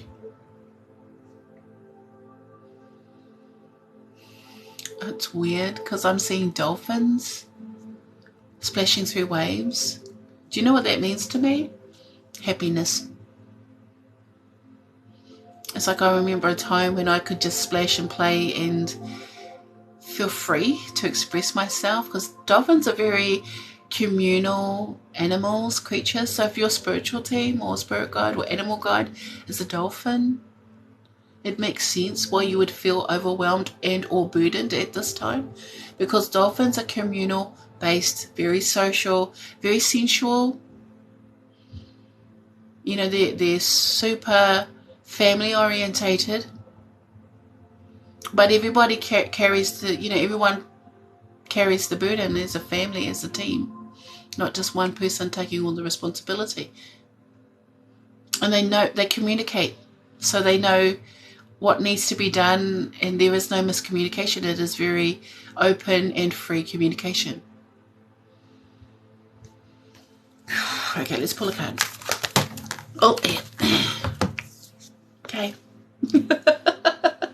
Bit messy, a bit more going on than what's been coming forward, but we're going to focus on the main energy, which is, interestingly enough, and you're going to think, but I do have to cover up some of it, is this. Against the grain. See how she's in the water? Sorry, she's, you know, I don't want to get banned. Last time I showed this card, I got banned. Against the grain, often, see that number 4. Number 4 means reorder, balance, and prioritizing.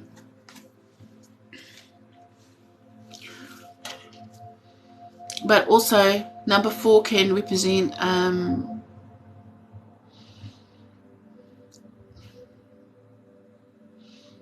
finding alternative solutions. Going against what you would normally do. So this is another person breaking out of patterns. It's like, I can't keep doing this. I can't keep repeating this because this is becoming too much. It's a beautiful card. But this is where someone takes, it's almost like finding the courage to break free from something that kept them stuck and choosing to go against the grain of their normal pattern and or cycle.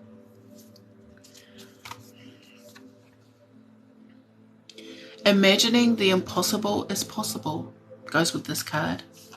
And then you know, the nakedness just refers to vulnerability. So it can feel like you're a little bit vulnerable at times when you choose to break out of these patterns.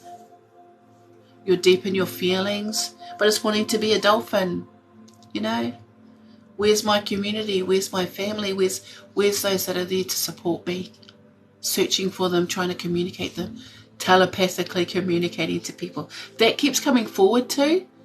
So I don't know if it's because you can almost, I feel like you can almost read people's minds sometimes. You know what they're thinking.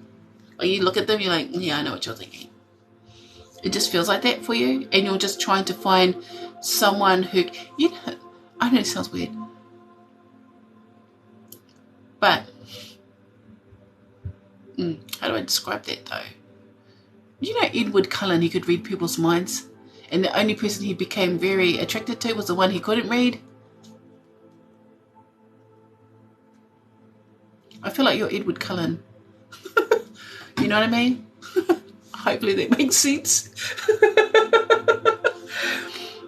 It's like, you know, it's sort of like you can, you know, it's almost like because it intrigues you that you don't understand this person, and or it could just refer to you might slightly like broken people or people that are different from you.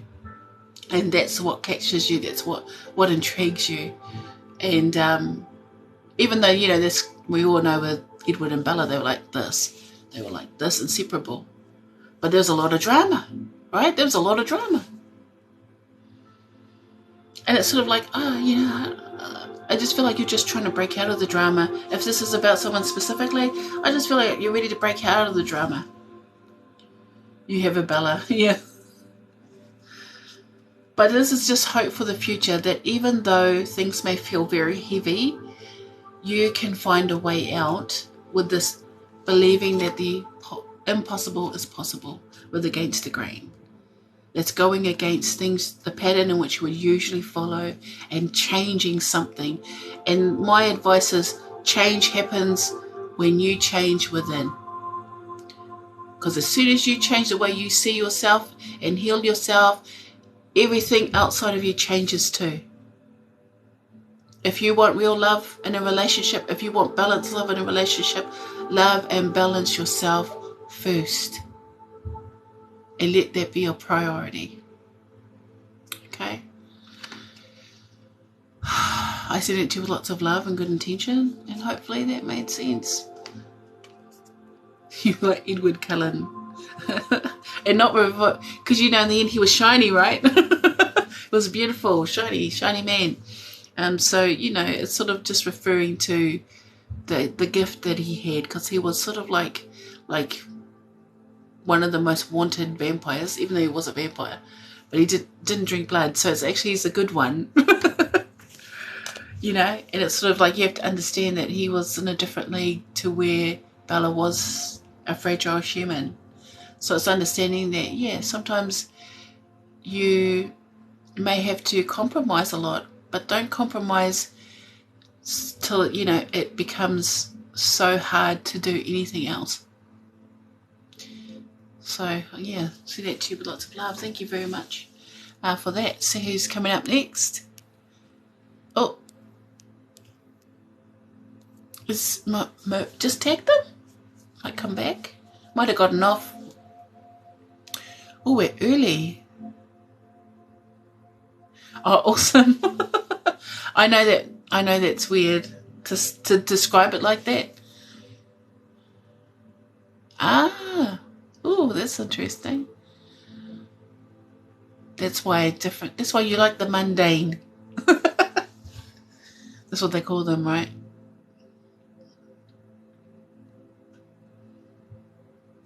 Yeah. Yeah. Interesting. Oh, awesome. You get a reading. Oh, I'm seeing things light up. Oh. Sorry.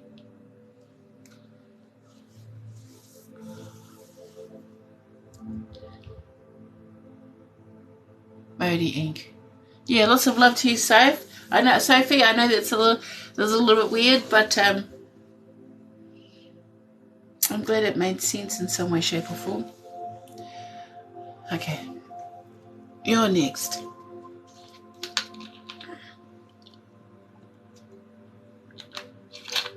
Woo! That means I got through the 10 already. It's 9 o'clock. Hopefully, unless some people weren't here.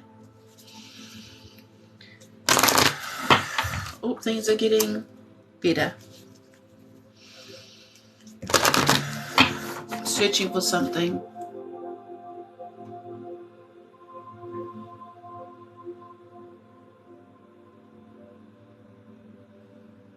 You're searching for something. Okay. You're searching for something that hits here. That makes you feel something. Like it's, you know, and I know that feeling too. It's weird. It's almost like a little hit to the soul, like a quiver in the heart space that lets you know you're alive.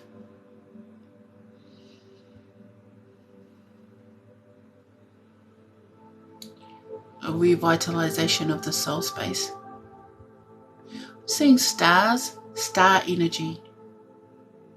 Like it's just a symbol of a star. Innovation and wish fulfillment.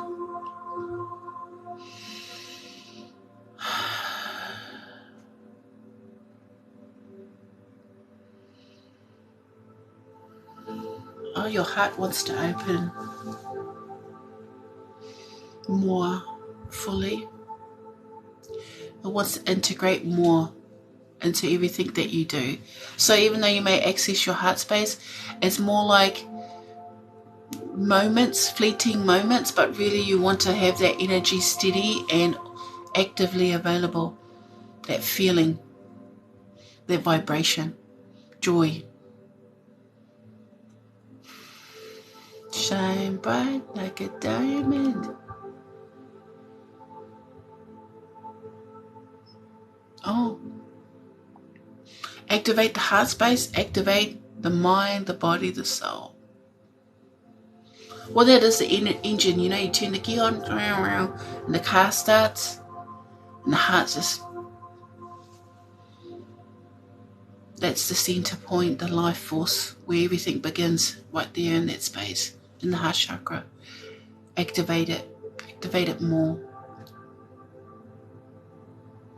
Feels like you need more energy flow there. Oh.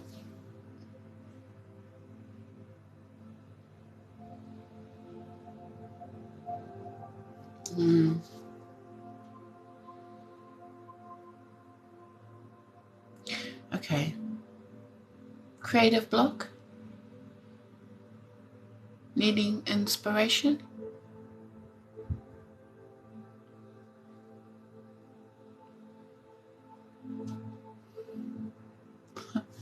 The ocean is your friend. It's coming in sporadically, so instead of having a full scene play out, it's just shooting things at me and I'm just repeating what I'm hearing. Some of it may make sense, some of it may not. So we'll just pull a card. Oh, I felt that one. Oh. What do you feel? It's interesting, and I really like it that a lot of you are bringing forward question cards. Heart, right? Did that make sense? Did that make sense to you? What do you feel?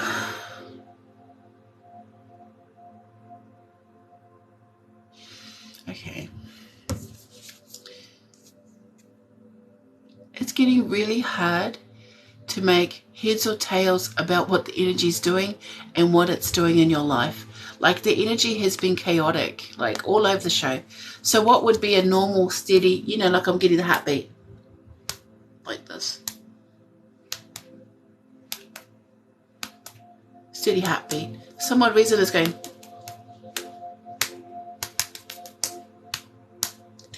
And it's like, whoa, whoa, what's going on here? I don't know how to bring it back down into that steady space, that consistent feeling. Okay, I just heard a little bit of high levels of anxiety coming in a lot too. You're sensitive. And that's okay. It's okay to be sensitive at these times, energetically. That's why it's been, you're just absorbing. You got a lot of stuff going on around you. There's a lot of energies around you and you're just absorbing people's stuff. That's why they say activate the heart chakra. So we activate it, we turn it clockwise, we let the energy flow positively so that we emit outwards. That's why the star, that's why shining outwards.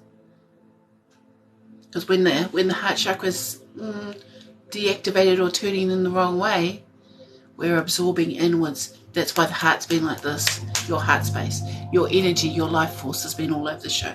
But just remember that the energy itself is changing, evolving. And so too, it will ask us to evolve. So what do you feel? Are you feeling your stuff? Or are you feeling other people's stuff? Because you might have witnessed in your community, a lot of people around you have been fluctuating in their mood and how they react to things, because the surge of energy has been really, really strong.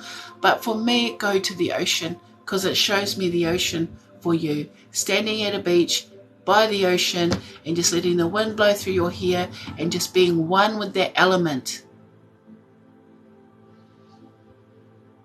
It clears the intuitive pools of your mind. The creative energy gets refilled and it soothes your soul.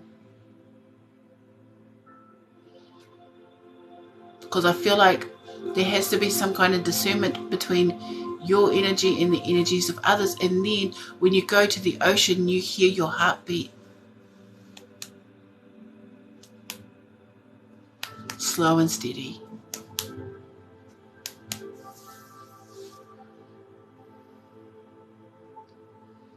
It's just a time for change. It's the thing that's been coming forward all night long. It's a time for change. So, okay. If you're feeling a lot of anxiety in the heart space and or needing it to, come into balance, like we know we use the breath, we regulate everything down, and then we set the intention of moving the energy. Simple. You can say a karakia, you can sing a song.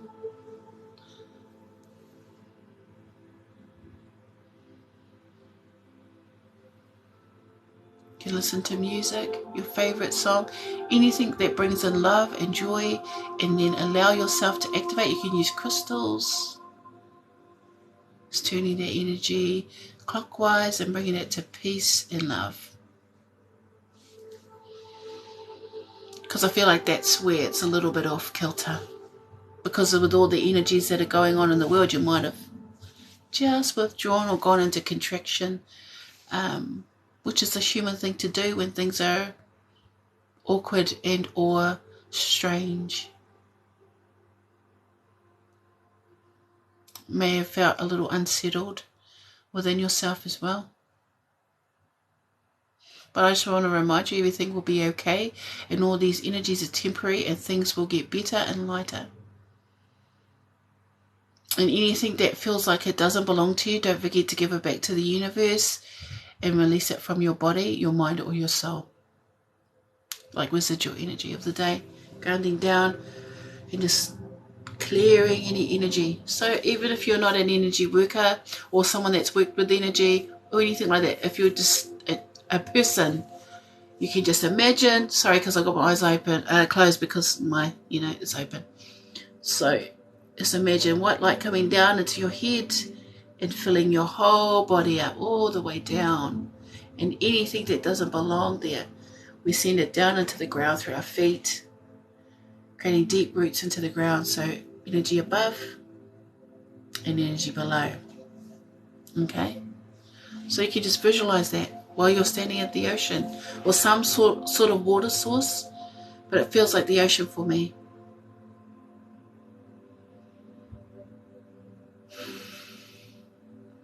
And just releasing anything that doesn't belong to you so that you can feel better. Or at least more at ease.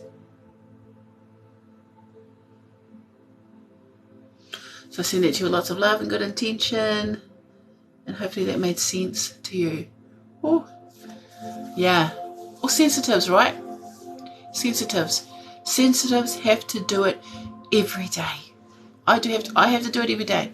If I don't do it every day, I end up getting unbalanced because I'm an empath, basic. Right at the beginning, before everything, I was an empath. So I absorb really, really easy. And I can get really negative mindset. So when I hear the negative mindset coming in and my inner monologue isn't helping but actually amplifying it, I go straight outside and I just do the clearing. And I set the intention of releasing anything that isn't mine and doesn't belong to me and or serve my higher purpose. I release it to the earth and the universe and allow them to transmute that into love. Okay, that's right. Shelby. Yeah. You know why? Singing. For me, when things are really, really dense, you'll start seeing my videos where I'm singing a lot and or referring to music because it brings me joy. Songs that uplift me or make me remember good memories. That's what I do. It's like a form of healing and clearing my energy to sound. So hopefully that helps. Okay, thank you. Thank you, Modi. Thank you for the gifts. I appreciate that. Okay, awesome. Shell. Okay. Let's go.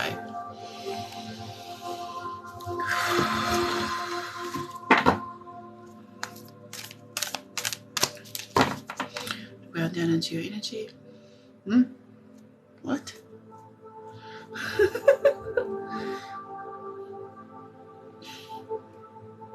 Wow. I just heard the song I See Fire by Ed Sheeran. So you got a lot of yang energy. But I feel like it's just a burning away. The thing is, fire energy can often feel negative because it's a cleansing element. I just heard it. I see fire. Sorry. I see fire. They just say, it's funny because the other words are mumbled yet The only words I hear is I see fire.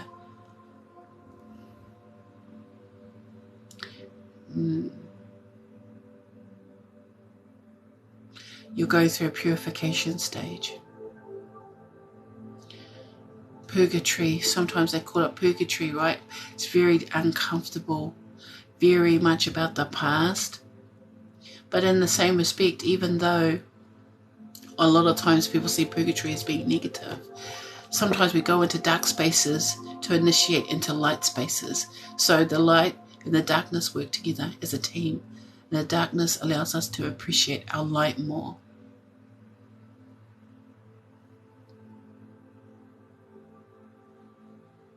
And it doesn't make sense, but for some, because we've only ever been told that the light is the right way, but most people emerge from darkness into the light.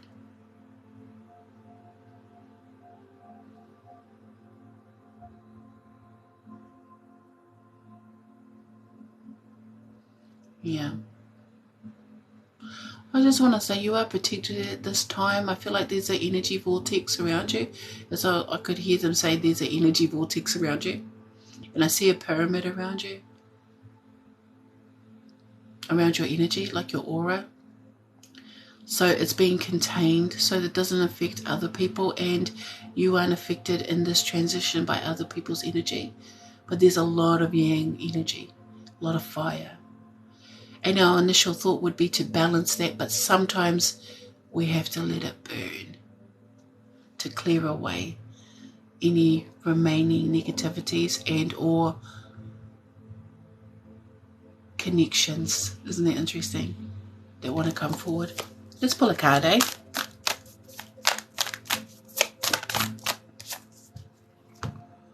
Inner trust.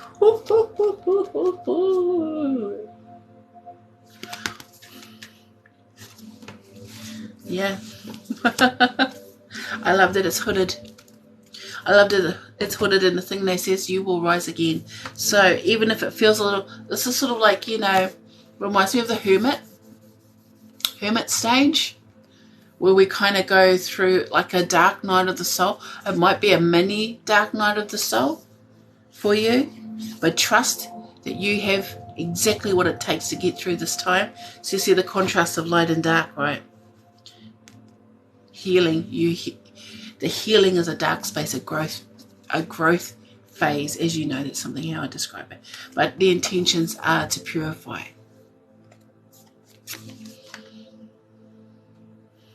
If anything, this is to build the ability to learn to trust yourself and trust in others. This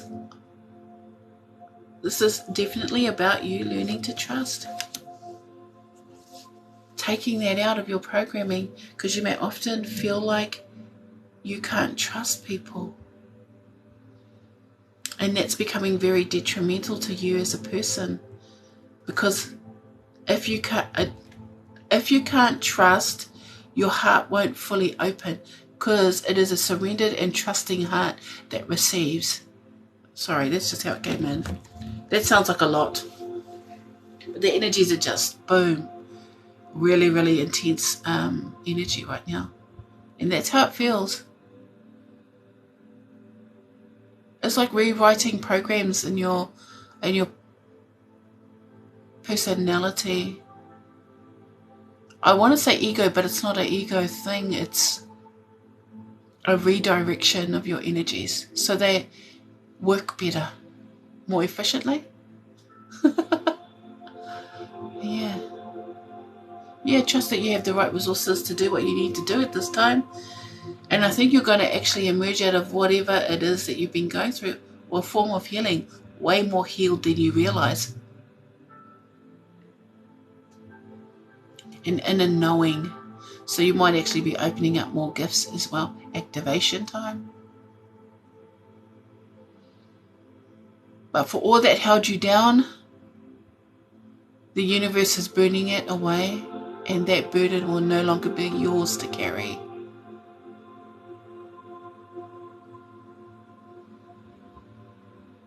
Because it's a time of change. Oh, by the way, your spiritual team said they appreciate what you've been doing, because what you've been doing has actually been quite good and fast moving, quite progressive. They appreciate your efforts and your sacrifices. And they love you. As our spiritual teams always love us. That's why they do that. What they stand in the background going, yeah, you can do this.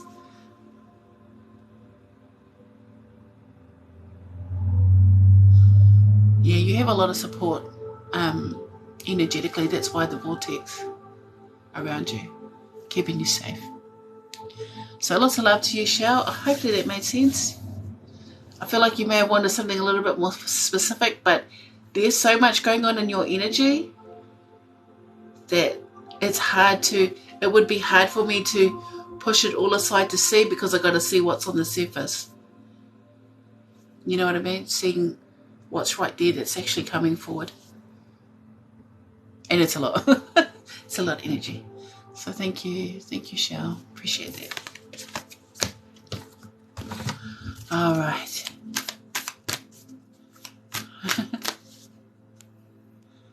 Please.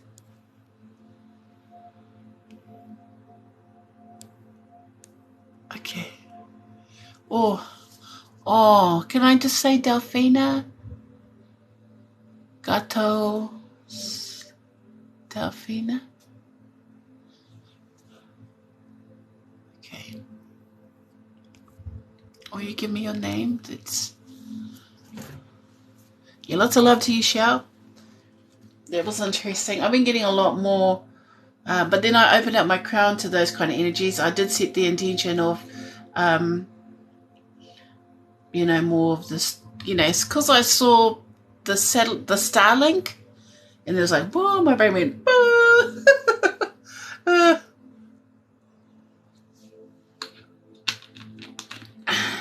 And then once I opened it, with that intention of actually opening it up, that'll be what steps forward. Cosmic connections.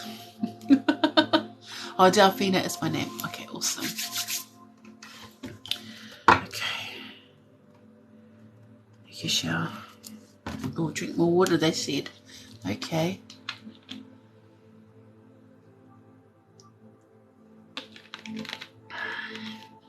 So I use water as my conduit.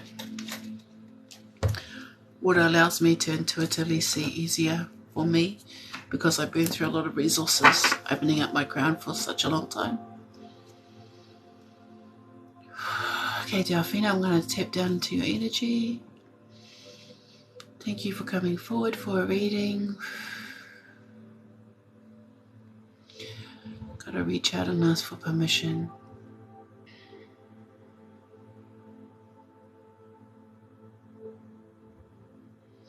Weirdly, I'm seeing a woman come forward. And she's doing this a lot. I don't know what this means.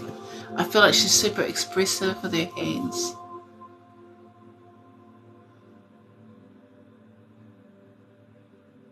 I feel like she might have been a mum. Or someone you referred to as mum.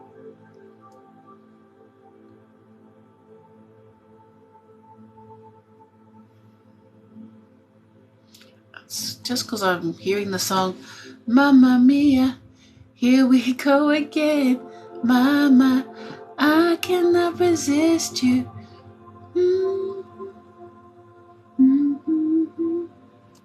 Okay.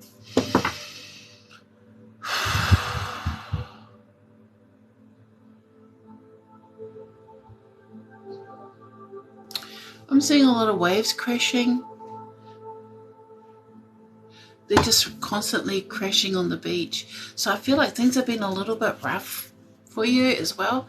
A lot of storms, like emotional, overwhelming, and your cards are a little bit sticky. So that when they get tight like that, it can often indicate the energy has been really tough, like meat, like when meat is overcooked, a lot of heat and pressure and and it just feels like it's doing that to the cards. I feel a lot of frustration in your energy, like my hands want to really...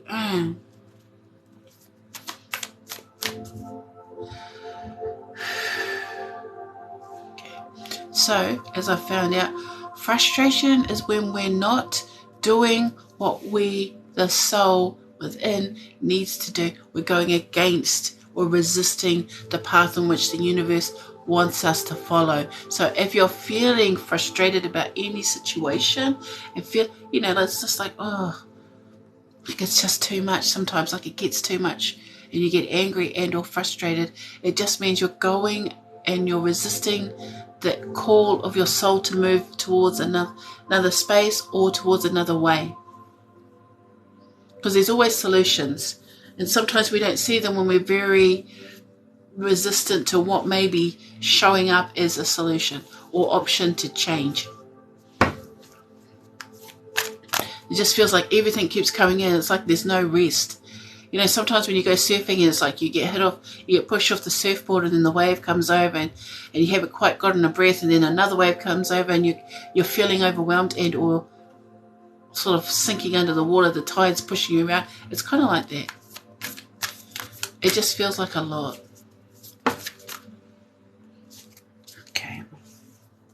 Okay, here we go. Card just dropped out of the ground. Yeah. You got 36, listening for truth. See that? The soul whispers. The universe talks. And see that? That's a shell she's put up to her ear.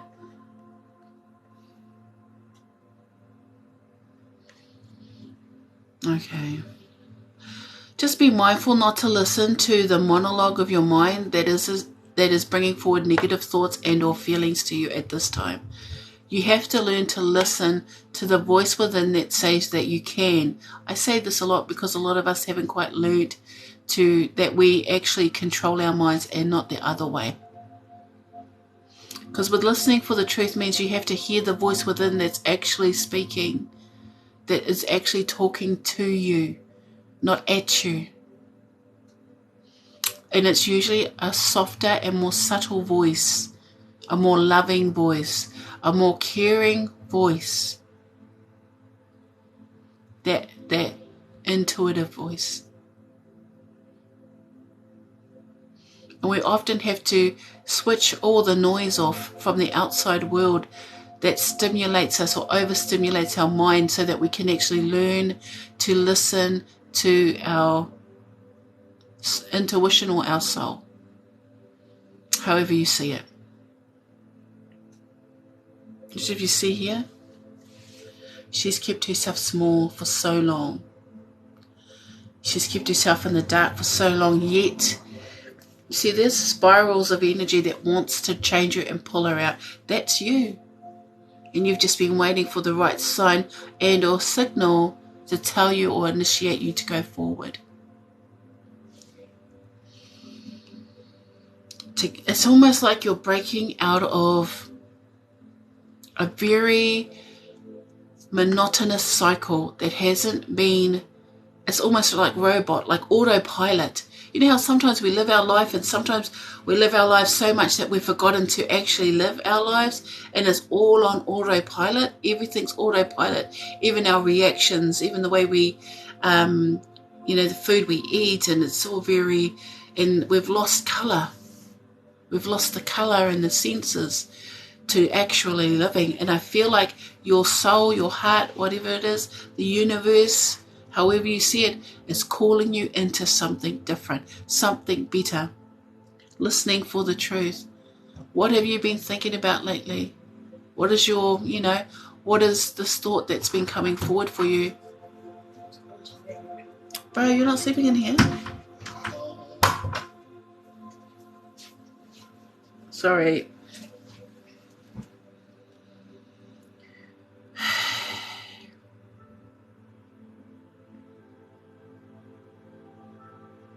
Because whatever that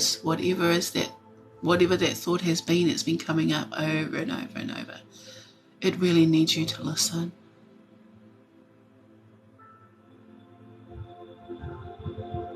Yeah, I know what you mean. I've been there.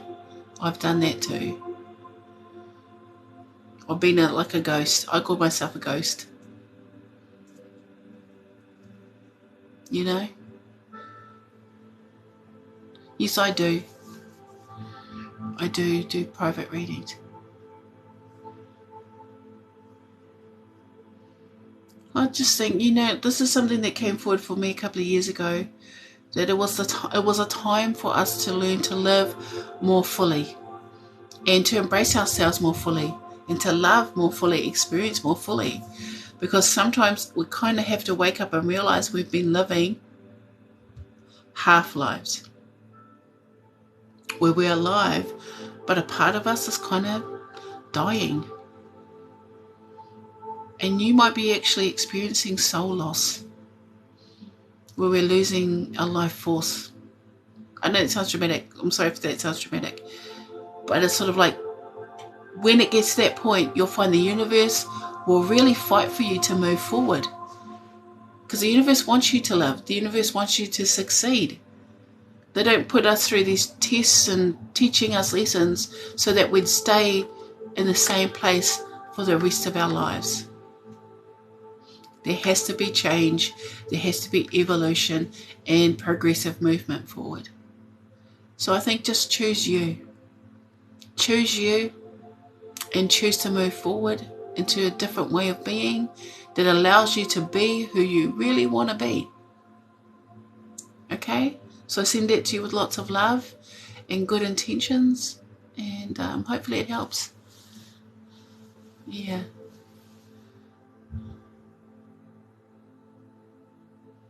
Well, cool. The thing about losing things is that you have the potential to find them again. And you will. On your journey of healing, because you're embarking on a healing journey, I can tell you that usually people coming towards me going through a healing journey. And the thing is, I lost myself too, but over time, I found all the pieces of me and put them back together. You can do it too. Thank you, Delphina. Thank you very much. Woohoo, that was awesome. Okay. Yeah, sometimes we do that because we don't realise that we've outgrown things, patterns and things like that. Leo, dude, go into your area. Sorry, I'm trying to teach him to sleep in his own space. But he's a mummy's boy. You're welcome. Okay, so is anyone waiting for Ish? Piscean Lee. Piscean Lee, thank you very much.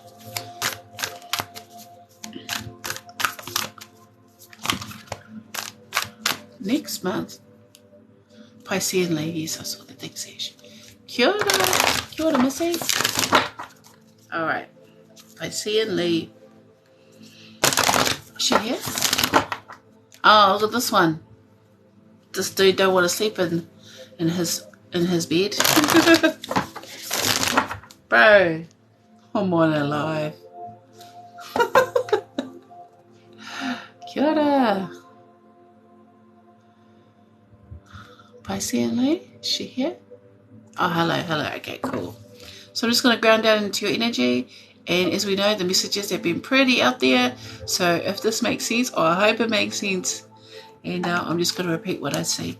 So thank you, Piscean Lee. Just going to ground down into your energy. Whoa. Okay, that was quick. It's happening a lot. So I'm hearing a lot from this side. So we're going through a lot of masculine stuff. But the song I heard was Mercury, and I want to sing it, but Mercury is really tough. But it's an old school song. I don't know if anyone actually will know this song. It says, love takes time to heal when you're hurting so much. Couldn't see that I was blind. So there's a little bit of loss and regret in your energy, and I feel like Oh, well, it is Mercury Retrograde, as we know. It brings up people from the past, brings up past mistakes. It brings up this feeling of wanting to go and reconnect with people from the past, but sometimes people from the past should stay in the past. Because if we remember properly and not just live through the memory of or the feeling of a moment, but remember properly why they are in the past, we'll remember that they're not good for us. Sometimes. Because sometimes we think, oh, I didn't do this properly. We put the blame on ourselves. We feel like we messed up. But sometimes that's not really actually how it goes. Or was. It's because 9 times out of 10, someone was a dick. Was an egg. And they deserve to be in the past. So if you are feeling reminiscent or that urge to go and contact someone, I would say just hold off like for 2 weeks, right? Wait till the end of Mercury Retrograde, because after the last 2 weeks of this Mercury Retrograde, you may find that if the urge is still there, then it is real. Okay?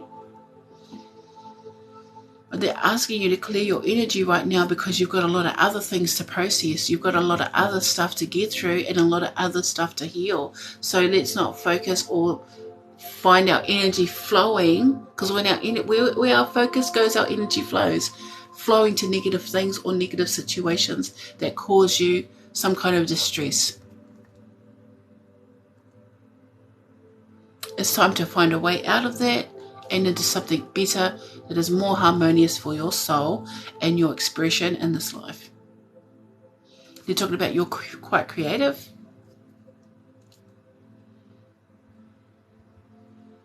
Well, I don't know, but I'm seeing bubbles everywhere. Bubble, bubble, bubble.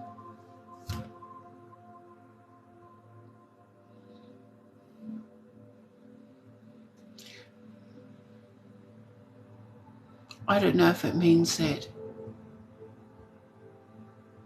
it's like your memories are like in little bubbles. Memory bubble. Or significantly about feeling more lighter, like a bubble.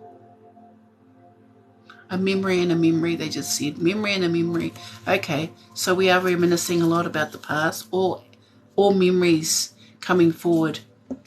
Might be triggering a little bit of depth in the emotional spaces, which we really need to stay light and bright right now, because anything heavy on the heart space will be amplified in this energy. And if you are quite an emotional person, this is a really tough energy to get through if we're feeling heavy-hearted. Okay, so we often have to learn to open our heart and not go into contraction or close it off. So when we want to heal, we have to open it all up. So I'm just going to pull a card, see what it has to say. I'll take that one. So there's a chunk here. So I mean, there's a lot of things I could talk about. We have to stick to the main message, which is this message coming forward again. Dream a beautiful dream. I'm going to read this from the book. I'm going to read that one from the book because we can. Let's just see what it says. Because I feel like I'm coming down hard on you, and I don't want to come down hard on you. I think we need something a little bit more uplifting to the soul. Well, okay. Here we go. The urge to create is the same within you as it is for the universal creator. It also has the same magical ability to draw harmony into being and find beautiful order in chaos. This includes bringing harmony and the perfect balance of well-being into your body, mind, and emotions. This is also the part of you that wants to dream of beauty and bring it into life as many ways as possible. How you eat, dress, look, behave, make love, create art, relate to your community, write your poetry by moonlight, or bathe by candlelight. If you have come to believe that your life of beauty is superficial rather than a genuine expression of your heart's appreciation of symmetry, harmony, and grace, then you may block your ability to create harmony in your life. You may believe it it to be an unworthy goal. Yet beauty, genuine beauty, rather than a superficial glamour, flows from within. It is an expression of what the obsessive attitude towards beauty that tends to prevail in human culture. Then it is time you look to nature instead. Look to nature instead. Her beauty is boundless, quirky, and endlessly diverse. If you feel blocked, thwarted, or contaminated by others in your quest to bring your beautiful dreams to life, you may feel that your heart is dulled, minimized, or shut down.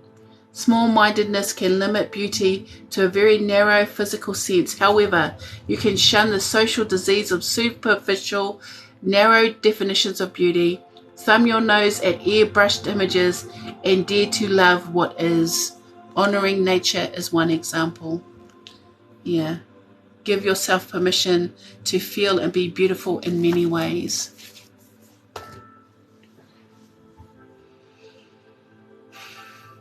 Because beauty, it's an inside job.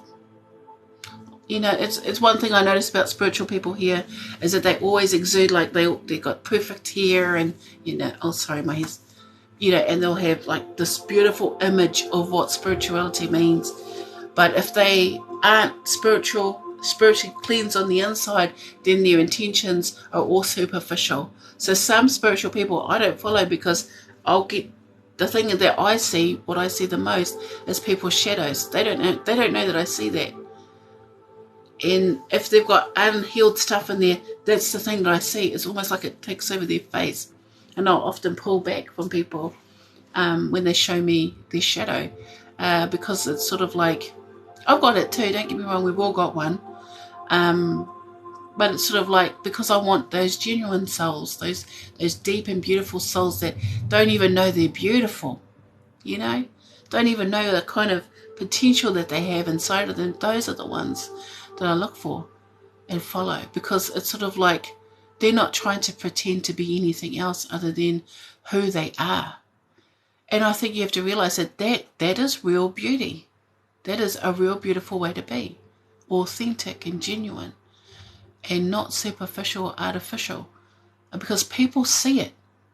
People will see it in the end. And so, yeah, I hope that made sense, because it feels like, yeah, you were a little bit heavy-hearted about things. How do you stop doing that, seeing shadows on my mind? I'll answer that after this. But yeah, dream a beautiful dream for yourself, because you deserve it. You deserve to have a beautiful future and a beautiful life by shining the beauty within. Okay? So lots of love to you, Piscean Dream, Dream.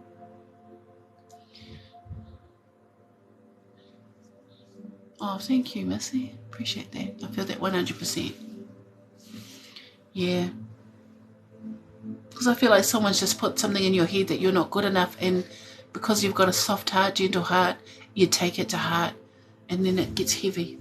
So you have to be mindful that other people's limitations do not affect the way that you create your life. Okay? So thank you, Piscean Lee. Appreciate that. How do you stop doing that, seeing shadows on my mind? Sometimes it's very random. So if I haven't done any practices or said about doing my protection space, then often I'll get confronted by people's shadows. So I actually have to set the intention of protecting myself, so I'm not absorbing. So if I'm in the absorbing space, right, when we take it in, that's how we see shadows in my mind. But when we're emitting and projecting outwards, that's how we don't see it, because it's sort of like, but then sometimes I have to see that. I've actually learned to be less afraid of shadows, people's shadows. When I first started seeing that, it freaked me out, because the first people you see are the people around you, which are usually your family and your friends, and or random people on the street, you know. And it's kind of freaky, because it's sort of like a distortion in their face. For me, it's a distortion, like a glitch, and then you see body language, and then you see how it controls or has the wheel, you know, of the avatar. So often I have to set the intention, of not seeing that or not absorbing and taking it in. But that is by doing my spiritual practices, because when I fall back, that's when it's almost like they jump out and bite you, you know. It's kind of scary sometimes, not gonna lie, if you're not used to it. But I'm becoming more and more less fearful of it, and have confidence in facing that kind of stuff. And sometimes the thing is, what I learned the most, and I'll just quickly talk about this, what I learned the most about shadows is that they're just unhealed things. So sometimes people have to show me a shadow for me to be able to help them, or it's sort of like it's reaching out for help to be healed, or sometimes it's protecting itself, you know, because not everything wants to be transmuted to light. Let's just put it like that. And it's sort of just having some compassion for it. And not everybody will look at it like that, but it's having compassion for the shadow and love for the shadow, and it's through love and compassion that it gets transmuted. So it's sort of like, if you see that, don't be afraid of it, because then straight away it is already starting to take hold on to you too. So it's learning to see that in people and bringing love to it, or at least presenting with love. And it usually just will either retreat and hide, or it will literally give itself over to be healed. So hopefully that made sense.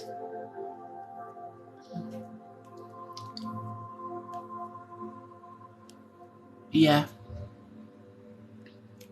Yep, I can fit one more in if Ashley wants to choose somebody. Yeah. It is a lot. But the yes, I think tea time wanted one. Ash. Yeah, it's just setting that intention of not being afraid, because I think a lot of people, well, one particular person that I had in my life, I would see it all the time, and I was seeing it before too, but I just didn't understand what it was. And then I started noticing it as I became more sensitive. But you know, that's the empathic side.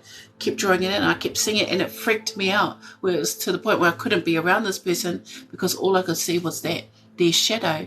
And I realized now in this space, and being disconnected from that person, that it was probably their healing that was reaching out to be healed. But because I wasn't aware, or let's just say I was more at the beginning of my healing journey, that I didn't understand what I know now. And as this version of me in the healed space, that I know that now, and I'm less judgmental about it. Like, I've got to learn, one thing you have to learn when you heal is not to judge people. Okay. Yay! Yeah, so... Okay, guys, last one for the night. Tea time 89. Woo! Let's get into it. Thank you, guys, for tonight. Thank you for the follows, likes, shares, and the gifts. I appreciate everybody. Hopefully I gave you guys some insight. Hi there. And let's just say your energy is giving over freely. I'm going to ground down into your energy. Yeah, your crown is right open, isn't it? Oh, you're getting a lot of activity. Okay. But you're made from the right stuff. You're talking about genetics now.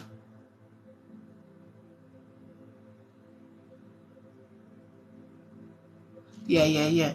So, yeah, okay. Great gene pool. It might be a passed on gift as well. So let's bring a card in so I can explain. Oh yeah.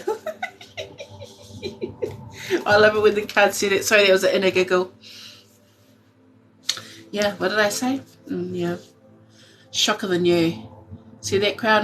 That crown is open. So this can be very overwhelming too, by the way. So how do I describe that? Sorry, I had to have a giggle because I was saying you had a very open crown, and then when we pull a card, you get that, you know, one with the everything's just active up the top, and also in the throat. So you're also, oh, yeah, you activated yourself. You opened your heart chakra. The only way to your throat chakra is through the heart, but the downside to opening your throat chakra, downside, upside. Well, it just depends on how it goes, because it takes a while to integrate.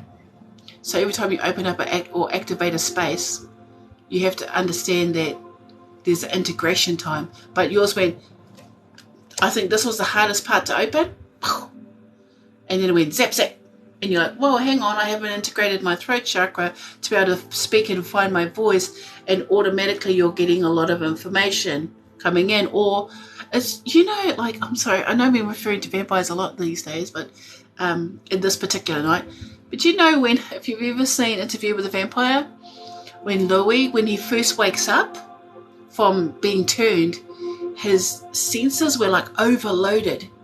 So it's like he could hear like even the littlest things, and it just became a lot. It was like quite torturous for him right at the beginning, and it was very overwhelming for him because he went from being a human, normal, and then he got turned, and then he was a vampire, and all his senses became heightened, exceptionally heightened. That's you. Everything's just on right now. It has been a time of activation. Eclipse seasons do that. You've activated some of your chakras now, and they'll be working full time. So what you have to do, integration. You have to allow this to take its time and to process through you so that you can understand what's going on with you. So you've actually had a bit of a DNA upgrade, which I know that sounds weird, but no, not really these days, does it? We've all heard this. But it's an activation of any dormant things that were inside of you that needs to be activated, because at this time the earth needs us to be awake, and it needs healers. Because how do you heal the earth? Well, you put more healers on the earth, you activate more healers. You know, you're creative, but creating things are healing things too, you know. So you're getting a lot of inspired, let's say inspired actions and motivations. Like a lot of people right now, we're very motivated to do stuff, to create stuff. You have a million ideas going on. So what you need to do is learn to slow it all down. That's the process. Everything gets turned on. You have to learn now to integrate that into your new body, your new cellular upgrade. And then, hopefully this makes sense, really, really slow it all down so that you, the human, can process what's coming forward. Because we got this urge to go with the energy and rush, rush, rush. But no, we have to bring it all back to home, bring it all back to wholeness. And regulate our energy, breathing down into the energy. Right? We bring into balance. So I say that a lot, but it's just talking about for you. Oh, did we get this for you before? I feel like I've read for you before, right? I feel like I did. Yes. But anyway, the other card, the card that first came out, which that's how I knew your energy was like open, because it's something that I create for myself, which I call it energy torus. You know, it's like the whole energy field outwards. It's an energy bubble that keeps my energy flowing, because as an intuitive and someone who works with energy or just uses energy in a way that allows me to see, I have to make sure my energy is constantly purifying itself. And you got this. Every journey starts with a single step. Yep. Sorry about that. Yeah. A new journey coming up for you. I think it's definitely in a new area, but you know, you check out the crown. Boom, heightened. Things are looking better though. Yeah, you're unpacking a lot of stuff. You're intuitively packing a lot of stuff. Unpacking.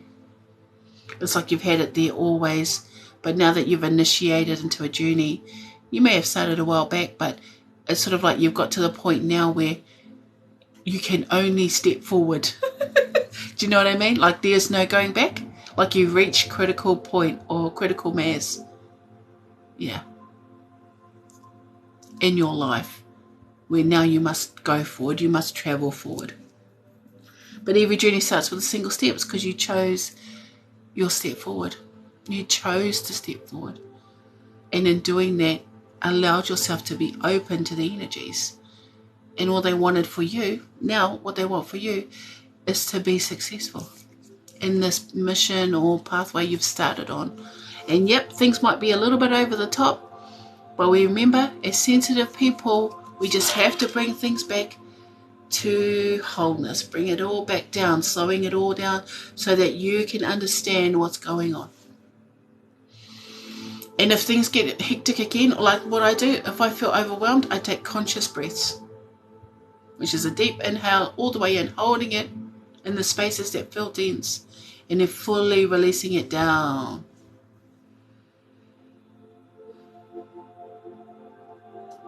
Yeah, all the sensitives, they've been woken up.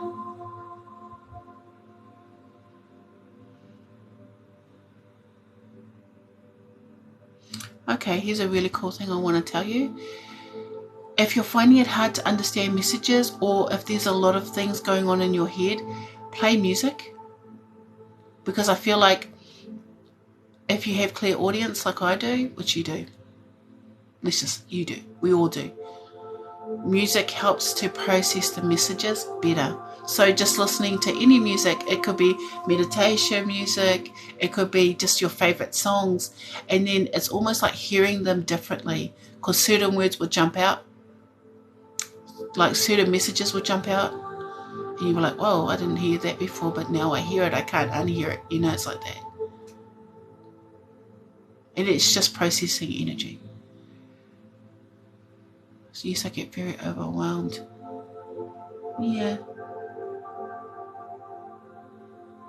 Well, just be gentle to yourself. When you go through a period of integration, things are going to be heightened, but over time, they will just balance themselves out, okay? So do everything that makes you feel better. Do things that are easier, take it slowly. One step, one foot in front of the other.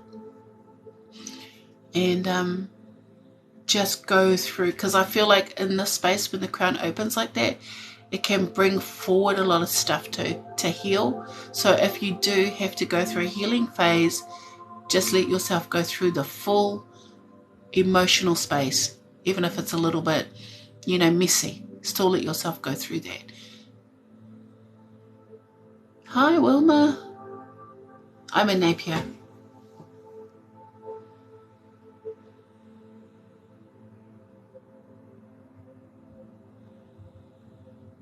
Here's the thing. Here's a cool thing about messages. If they want to be known, the universe will make them clear. You don't have to force it. You don't have to.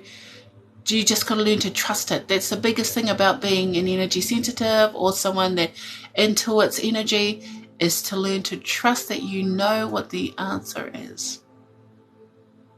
Good morning. Hi guys, this was my last reading, sorry. Okay, so hopefully that makes sense, and lots of love to you. Thank you guys. That was interesting tonight. Trust. Yep. Like for me, you think I want to talk about dragons randomly? Well, actually, I do like talking about dragons. Oh, that's like right up my alley.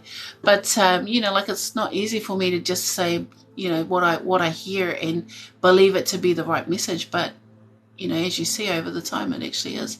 Every time it makes sense to the people I'm talking to. And so I appreciate that. I do. So yeah, very welcome tea time. Thank you for being my lucky last. Yeah, sorry. I am coming on Sunday. I'm just going to do only 5 because that's usually like my Q&A. But if you ever want a quick 1-minute reading from me, just comment on one of my videos and ask for a reading. I say this all the time and the people go, yep. And then I'll only get maybe 1 or 2. But if you ever wanted just a quick, and I know not everyone wants to have a video, but sometimes I can't fit everybody in, and I've done quite a few tonight. But I like to do that for anybody. If you follow me if you follow me and you want a reading, then just ask and I'll pull a couple of cards and give forward a message. So, and if you'd like to have a personal reading with me, you can either message me on TikTok. I don't know if you have to be friends to message, I think. Or if you go to my Facebook page, which is link is in the bio in my link tree, it actually takes you to Facebook, and all you have to do is book now, and it has all my times and everything in there. I've kind of been kind of free this week because I had a lot on, but next week I'm pretty open. So if anyone wants a reading, yeah, just hit me up. It's all good. Yeah, other than that, yeah, hopefully that helped. But yeah, I do a lot more deeper in personal readings. So you have to understand that these are surface readings. That's just what's right there that wants to come forward. So for personal readings, it's like a 1.5 hours, but I like to do aftercare as well. So they are 85 New Zealand dollars. But that is one-on-one on Zoom or Facebook Messenger, whatever you like. And I usually like to do channeling and or healing or meditation, whatever the person needs. And then we just talk to your soul and your spiritual team and see what comes forward. And I can't control what comes forward either. So sometimes you may be very fixated on something that you want to talk about, but the universe in its divine wisdom will often bring forward what you need to talk about and heal. And hopefully in that session we'll be able to do everything that you need to do for the moment. And 9 times out of 10, everyone usually leaves the readings feeling better about themselves and their situations. So that is an observation I've made. And so I just wanted to share that with everybody. So thank you very much. So yeah, just my Facebook Messenger, or my Facebook page, which is in my on my profile in my link, tree link, and or messaging me in TikTok. I don't have a web page, though I may do in the future, but I'm not technically savvy. So I've been doing this for a while. Do I believe in God? Yes, I do. I grew up pretty Christian, so I still have those. And the universe is God. It's the same God. It's just I say the universe. A loving God. Let's just put it like that. Yes, I want to. I actually was supposed to do it earlier this year, but then we got told we had to move, so moving occupied the last 3 months, and I haven't had time to set up. But if you give me, June is a month where I'll be really focusing on getting back and doing my YouTube channel and setting up time zones to do either intuitive energies or learning how to read cards intuitively. So I haven't quite, but we can just do it all in one. Or I just may do sessions and people can just come in and do classes with me when they want. Oh, thank you. Oh, that's cool. That's cool, tea time. So yeah, just message me and we can sort out a time to connect. I like to do that. I like to talk to people and see where they're at spiritually, and if I can give any advice that way. Oh, thank you. Thank you very much, Modi Inc. Sorry, I nearly said that wrong. And you have a great night too. Thank you guys for everything. Good night, everybody. And thank you for listening to me. Appreciate you all. Have a great night. Thank you to my mods. Thank you, everyone, for your likes and shares. And I'm here to you too as well, tea time. Thank you very much. And good night, guys. Bye.